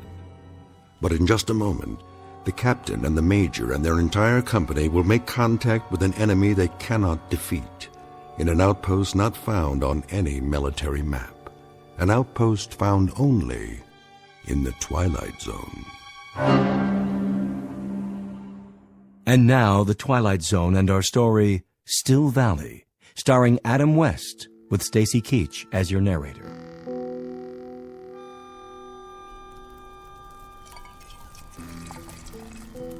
You want more coffee, Private? That what it is? Chicory, maybe a little sawdust, but it's hot. Obliged. I've tasted worse. I just don't remember where. What is it? Quiet. You hear something down there? Thought I did. Yanks? Maybe. Whatever it was, I don't hear it anymore. I didn't hear nothing. You never hear nothing, Dogger. Just sit in your duff and wait it out. Where's your carbine, soldier? Huh? Oh, it's over there. A lot of good it'll do you laying on the ground. What do you mean? What if the Yanks showed up? What'd you do? If the Yanks was here? You reckon you know how to work this thing? Yeah, I know how, all right. And if you pull the trigger, you reckon it'll fire? I reckon. Then show me. Hey, what's the idea? The idea is you aren't a right arm to me or a left arm. You're just some extra baggage that breathes through his mouth and splits half my rations. You mad about something? Fed up is more like it, Dogger. When do you figure to shape up? By the end of the war? I'd do my part. Yeah, like an army mule. Why don't you just go down there and give up? The Yanks will treat you real good, while General Bobby Lee's off fighting the war for you. I didn't used to be like this. Yeah? When did you up and change? I was at the 2nd Manassas. I think that's where it come to me sudden like. What did? It's like this, Paradine. I had my 2 brothers there. One of them was 15 years old, that's all. 15! I was right alongside him, going up a hill. A mini-ball came out of nowhere, hit him dead center. Took him 3 hours to die. He was just a kid, just a little screaming kid. That was my brother Phil. My older brother Kearney. He was dead the next morning. Wanted to be a preacher. Always talking about the gospel, words of Luke, words of John, words of the prophets. He ran out of words, and God run out on him. But you don't have a nerve in your body, I guess. Oh, I got 'em. Just as many as you from head to boots. But I don't concern myself as much as you. You're worrying about dead men and lost battles. That's just too much area to fret in. Then what do you worry about? I'm worrying about 2 scouts on a mission. Us. And a piece of dirty brown paper with orders written on it. It says right here. It says the Yanks are going to take up a position in Chanow Valley. We're supposed to scout them out, see if we run into their vedettes, and then check back the minute they get into that town down there. You hear him again? Sure do. Yanks? Yanks, probably. Horses, positive. How many? Just a patrol, I figure. Maybe 20, 30 men in all. That's funny. What is? Listen. I don't hear nothing. I know you don't, but I heard horses, and they come from down there in the valley. They're Yanks. There isn't any question about it. How come you think that? 'Cause everybody else in these parts is packed up and moved out before the fighting gets here. Come away from the edge, Joe. This ain't no place to stand out in the open. If they are Yanks, they'd be in that town already. It'd be as noisy as a county fair, but now there ain't a sound anymore. Maybe they gone away. I reckon I better get down there and take a closer look. I wouldn't do that. I know you wouldn't. Joe, you don't need to go. We got orders. Let's pull out. And just right away. Both of us. You wait here with your horse. If I don't come back... Listen, Joe. We know they're down there, right? You heard them. Well, we found out what we had to find out. Where they are. The Yanks are in the valley. So now we go back and report it. What's the point of... The point is, we gotta count their heads and their horses and their guns. We gotta look at the regimental numbers so our boys will know what's coming. That's enough point for you, Private? I don't care no more. I don't care. I got only one big mission left, and that's to stay alive. I say we go down there and wave an undershirt and throw down our rifles and... Why'd you hit me? Mr. Dogger, I extend my sympathy so long as you keep your yella inside. But the minute it crawls over to me and tries to climb up on my horse, too, then I withdraw my sympathy. You understand? Yeah, I understand. I pledge everything I got to this war, and all I get is the back of your hand. So far, you and me have pledged nothing to the Confederacy except maybe empty bellies and lack of sleep. But a couple of 100,000 others, including your own brothers, pledged a whole lot more. And now you're making it appear they did it for nothing. Now you pick up your rifle and stand at the ready. I got it. Good. If you hear a shot, that means they're down there in force. And you get back to camp at a fast gallop. Tell the lieutenant what happened. If you don't hear from me in 15 minutes, get back there anyway. You really going alone? Just me and this brave horse. For want of anything else.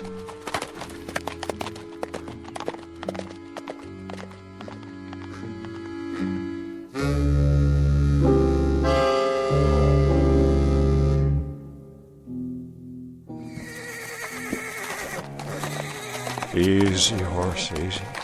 That's only church bells. Must be the wind. Has to be the wind.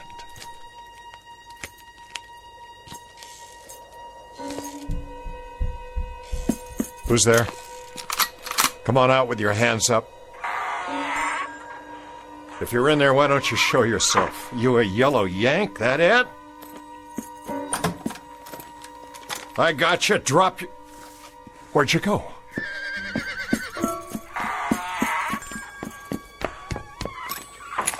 If there's a yellow Yankee hiding in one of these stores, you better come out right now. I'm taking you prisoner.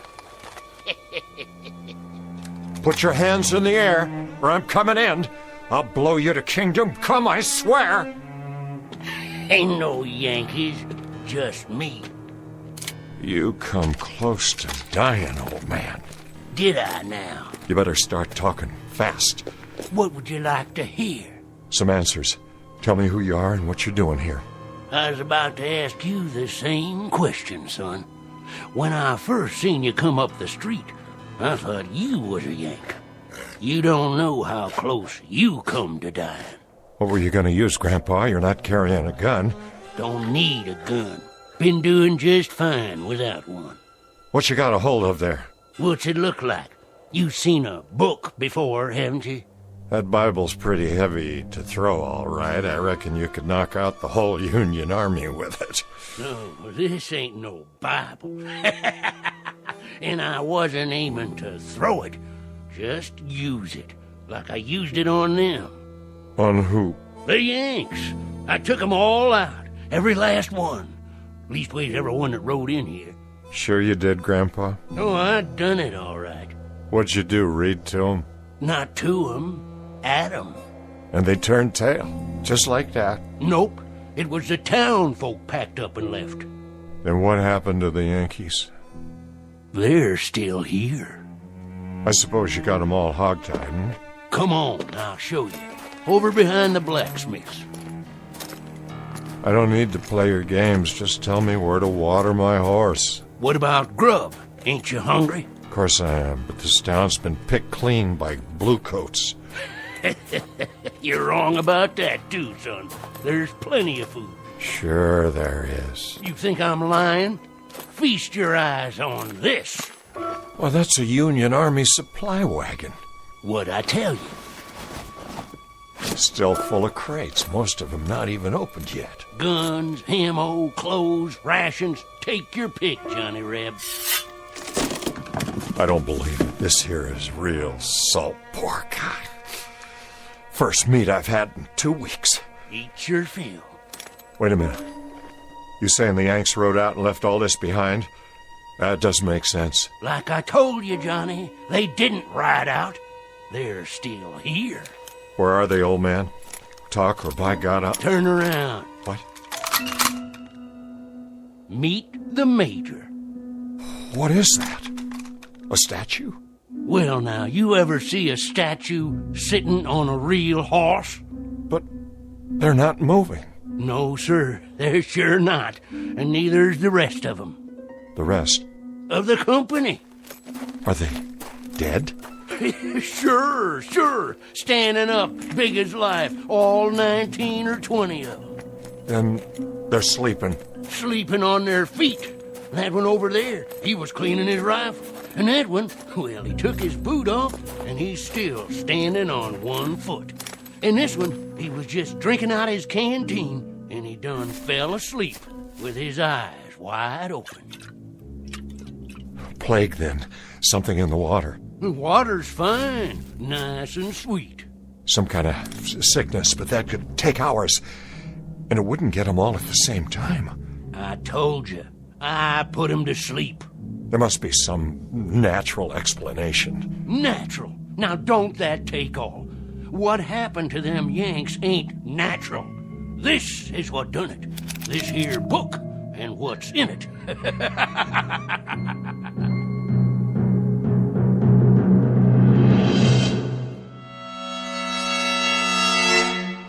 Give me that book. No, you don't, Johnny.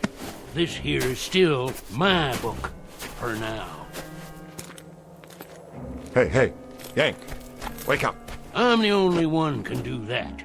This is crazy. They must be asleep. No wounds, not a sign of blood. Go on, wake up. None of you are dead. Wake up, Yanks. I'm taking you all prisoner. I told you. It has to come out in this book. But you don't believe me. You think I'm lying. I didn't call you no liar. This here is what done it. Give me that. Now you gone and done it. What kind of book is this? Can't you read, Johnny? The front of it says witchcraft. You better be real careful. Dropping it in the dirt? That wasn't bright of you. That wasn't very bright of you at all. Anything happens to this, you'll be in a real fix. Listen, old man.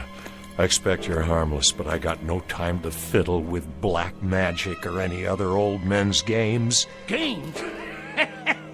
Games, you call it? And here in front of your eyes stands the enemy. Not a twitching, not even a moving an eyeball.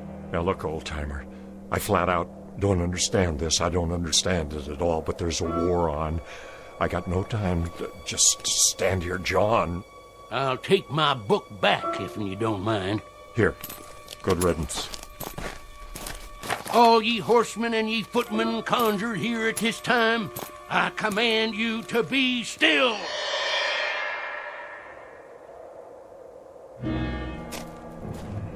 Oh, Johnny, you didn't believe me. What about it now? I reckon you'll have to believe me, being as you can't move a muscle, being as you can't speak a word. Didn't want to do that to you, 'cause you're one of us. But you wouldn't listen. Well, now you will. Look at this one right here, for instance. Standing up straight as a ramrod. He's a major by his stripes. And he's carrying his marching orders. Says this here's just an advance party. Soon as the rest come by, I'll do the same to them, too. You listening, Johnny? I know you can still hear me, 'cause I only used half the power. Now, let me introduce myself and tell you my story. Name's Teague. I'm a witch man, and my pappy was a witch man afore me. He was the seventh son of a seventh son, and I was his seventh son. I know conjure stuff forward and backward, up and down. It's my living. Folks in Channel make fun of me, like they did my pappy, but they buy my charms. Things to bring love or hate if they hanker for 'em, cures for sick hogs and calves, sayings to drive away fever. All them things I done for Channel folks all my life. You understand? If you finally got it, blink your left eye. Good. That's good. Now you can move again. I'll say the words. Ye lone horsemen conjured here in this spot, ye and ye alone may pass on.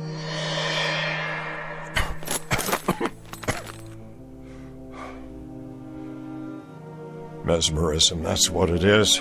Parlor tricks? Sure, that's what you'd call it. You'd call a rooster a hen and a gelding a bay just to deny what's right and true. Oh, Johnny, I thought you understood. What did you do? Just what I knows how to do. I've been laughed at and told to mind my business. Young'uns hooted and throwed stones. I could have cursed 'em, but I didn't. No, sir. They was my friends and neighbors in Chanow, and I kept back evil from 'em. But I couldn't move. I couldn't blink an eye. Just like the Yanks. When they come, everybody run afore 'em, but me. Invaders, tyrants, thieving skunks in blue. But I fixed 'em. I didn't do no running. I carried this book out into the street, and I read the words, and you can see what happened. Now you listen, and you listen good, Johnny Reb. You fight the Yanks with everything you got. That's what I intend to do. Let me see those orders. From General T.F. Cotler, commanding 4th Division, Union Army, you will move immediately with your entire force, taking up a strong defensive position in the Chanow Valley. Hear that? His entire force. There's more coming. You and me got things to talk over, Johnny Reb. What things? I heard all I need. You got to understand. This book here don't have nothing to do with mesmerism. This is conjure stuff. And what I done to these Yanks, I can do to the rest of them. I can freeze them in their tracks. I can open up a path to Washington, D.C., so that Bobby Lee could ride in there with no more than 3 Confederate troopers and take over the whole country. That's what I can do with this book here. That's what I can do. You hear me? Magic? You claim it's magic. I don't claim. I say. It's what I read in this book. And now you've seen it. You felt it. And you could do this to the whole Union Army? Could and would. Why don't you? Why don't you, old man? For one good reason. And one good reason only. It better be a good one. If you have the power to turn the war to our side. I'm going to die. I'm going to die before the sun goes down. How do you know that? How? I can feel it in my bones. I can smell death. I seen the raven on the wing. I heard it coming. It's on a white horse, galloping this way. It's a pounding in my heart, a galloping and a galloping straight at me. Old Mr. Death ready to pluck me out of the living. So I ain't going to be around long enough to do what's got to be done. Then if you won't do it, who will? I'm leaving it to you. Me? That's right. But why me? A book ain't the only thing I can read. I can tell the look of a man. Eyes, head, hold on his weapon. I can tell all about that man. So I'm choosing you. Everything you need you can find in this book. Spells, magic, curses, charms, everything. Here, take it. It don't seem right. It don't seem right at all. There's something about all this. Something. Something like what? Something unclean. Look at these pictures. Animals, symbols, things I've never seen before. It's like being in league with... Say it, Johnny Reb. You got it right. Now say it like it needs to be said. With the devil. That's it. That's who you're in league with now, Johnny. That's who we'll have fighting on the side of the South. The devil himself. The devil! The devil!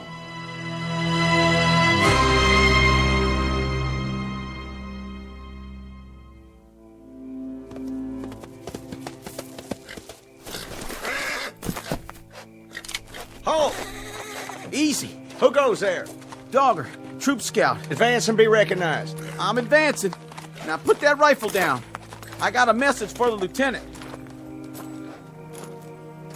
That you, Dogger? Yes, sir. You've been gone a long time. We almost gave you up. Dead or prisoner by this time, that's what we figured. Neither, Lieutenant. Where's the other scout?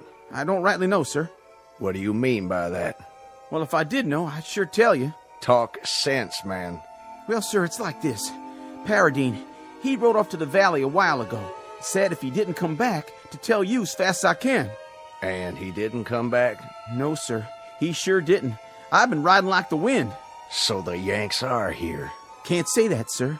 Not for sure. Why not? It was mighty strange back there. Not a sound that I could hear. Paradine, he said he heard horses riding into town. Thing if it was, they never come out. Well, why should they? They're bivouacked while they prepare for tomorrow's battle. One thing, sir. If they did ride in, they plumb disappeared once they got there. What are you talking about, soldier? It's like they rode into a hole and got covered over. Them and the horses. Not a hoot or a holler out of them after that. Like they rode off the edge of the world.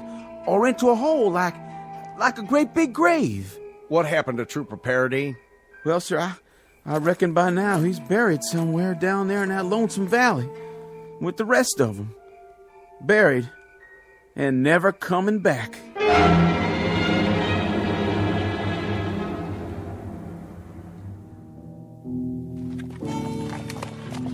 Good girl. Drink your fill while I do the same.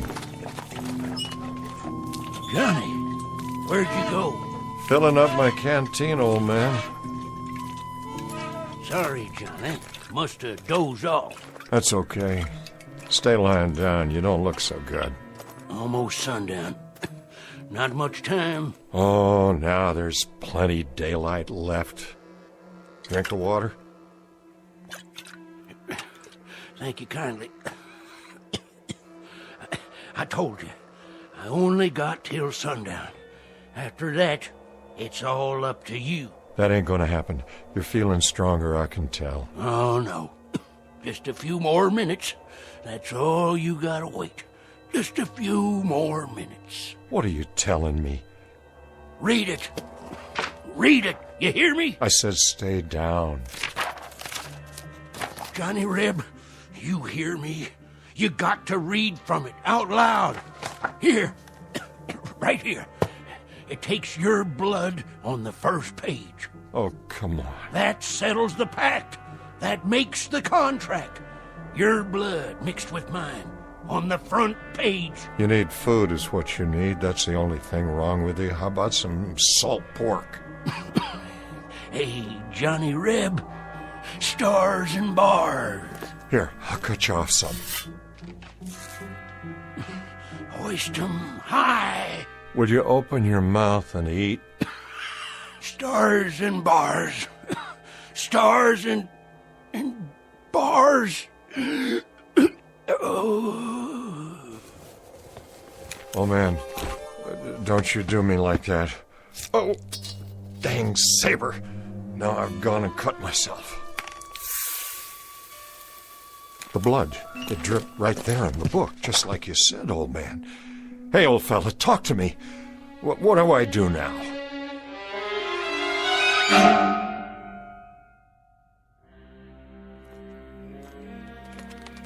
Who goes there? Paradine. Let him through. That's the other scout. Lieutenant, he's here.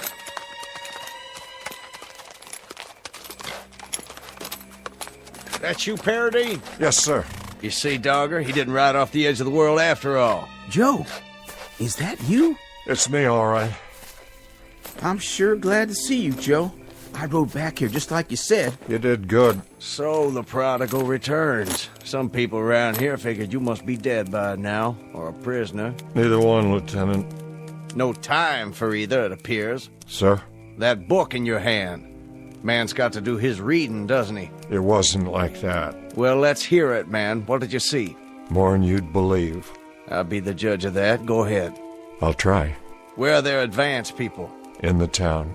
And the rest of their forces? The main body was spread out behind 2,000 men at least, 60 guns, 1 troop of cavalry, maybe 50 supply wagons. You drunk or something, Paradine? Not a drop, sir. There hasn't been a sound from that valley all day. Not one sound. Lieutenant, you got every reason to call me crazy. But the reason you didn't hear them is because they're asleep. Why, of all the... Put to sleep by magic, black magic. It's all in this book here. There was an old man, Teague by name, he done it. Then he give me the book so I can carry on. Paradine, this is an order. You're to take yourself to bed on the double. You're to sleep the night, make your report to me in the morning. This is my report, Lieutenant. There's practically a division of Yankees down there, and they're dead on their feet, not moving a muscle, just standing right out in the open, big as you please, or sitting straight up, the same as they were when the spell hit them. Spell? What spell? It's in the book here, I swear to you. I won't call you mad, Paradine, or drunk. I'll wait till morning, but if you haven't changed your story by then, I'll be ready to charge you with one or the other. You want proof? Of what? A daydream? Here's what you do. In the morning, you send a patrol down there and take a look at the main street of that town. And what will they see? Just what I said. But in the meantime, I think I done something that'll prove it to you quicker. Where's Mallory's troop? Mallory's not back yet. They went up to the North Ridge late this morning.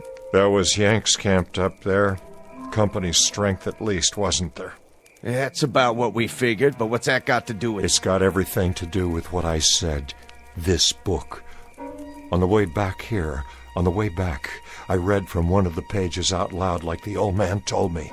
I wanted to kind of test it, so I conjured up a spell, and I pointed it up there toward the ridge. That's enough. I've heard all I care to hear.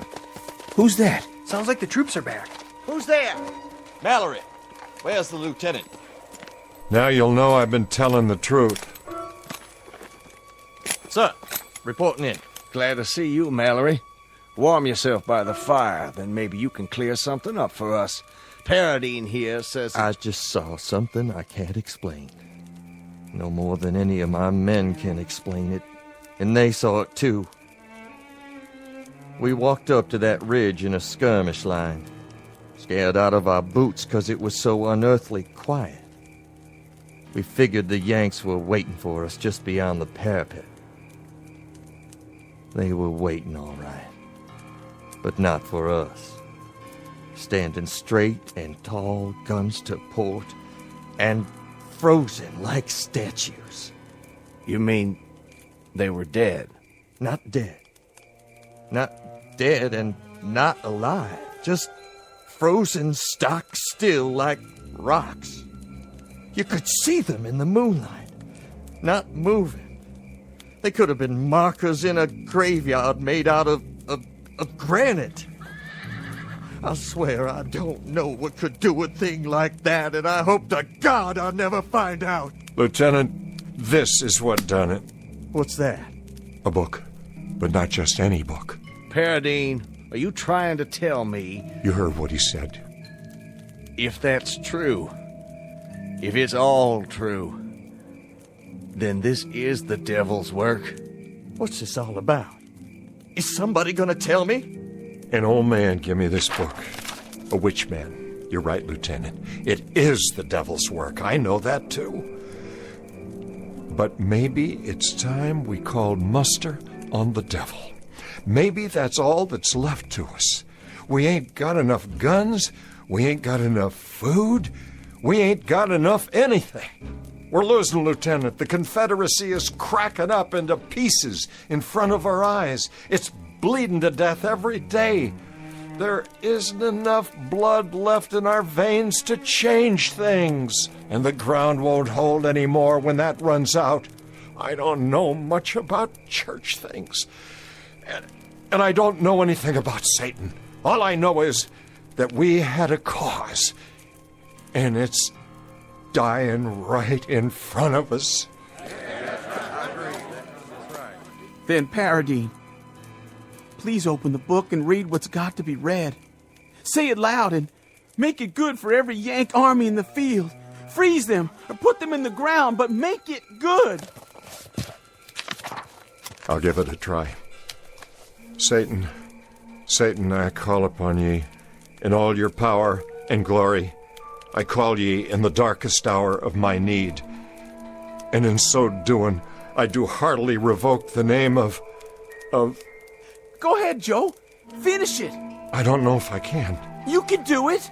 It calls upon us to revoke God. Give it to me then. Wait. I'll finish it right now if you can. Dogger. Now look what you've done. Leave it be. Joe, you said yourself, it's all we got left. He's right, Paradine. God help us, but this is all we got left. I don't like the feeling inside me. What do we call them, Lieutenant? Damn Yanks? That's the phrase, isn't it? Damn Yanks? But if I read aloud from this book, it'll be the Confederacy that's damned. It's that book, or it's the end. Then let it be the end. Let it come if it must come. But if it's a cause that has to be buried, let it be buried in hallowed ground. Let it be buried in hallowed ground.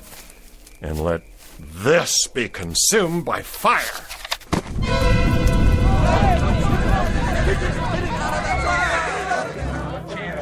Let it burn, boys. Maybe he's right. Let it burn.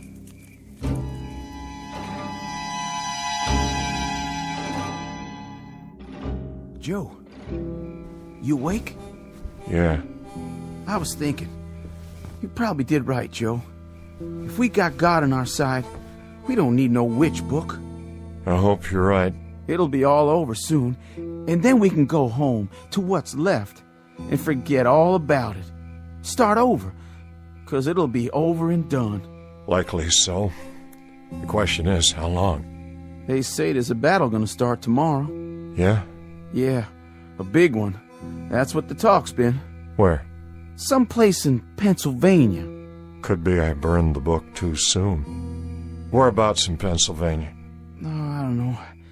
I don't recall. Where, Dogger? Where's this battle in Pennsylvania? I don't know, a little town. Never heard of it before. A place called Gettysburg. Gettysburg. Well, I guess this is one we'll have to fight without the devil's help, no matter what happens. May God help us. God help us all.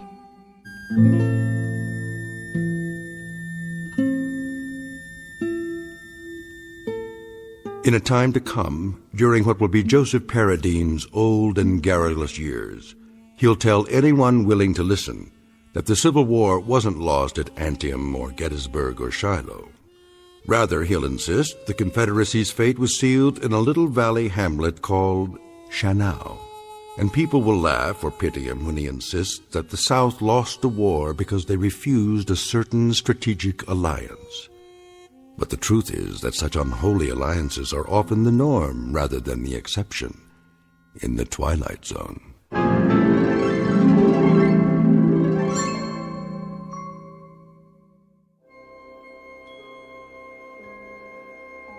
Hi, this is Carl Amari, producer of the Twilight Zone radio dramas. I'd like to take a moment to tell you about our official website at twilightzoneradio.com, where you'll get the latest news and information on these Twilight Zone radio dramas. Plus, at twilightzoneradio.com, you can digitally download 3 free episodes or any of our episodes for only $1.95 each. In this age of ever-changing technology, we've decided to make these episodes instantly available to you by making the Twilight Zone radio dramas a digital download-only series. This means that this series will no longer be offered on CD. The CD collections at our website are now being offered while supplies last at buy one, get one free. So be sure to get your favorites before they're sold out. Be sure to visit us often, and I'll see you in the zone.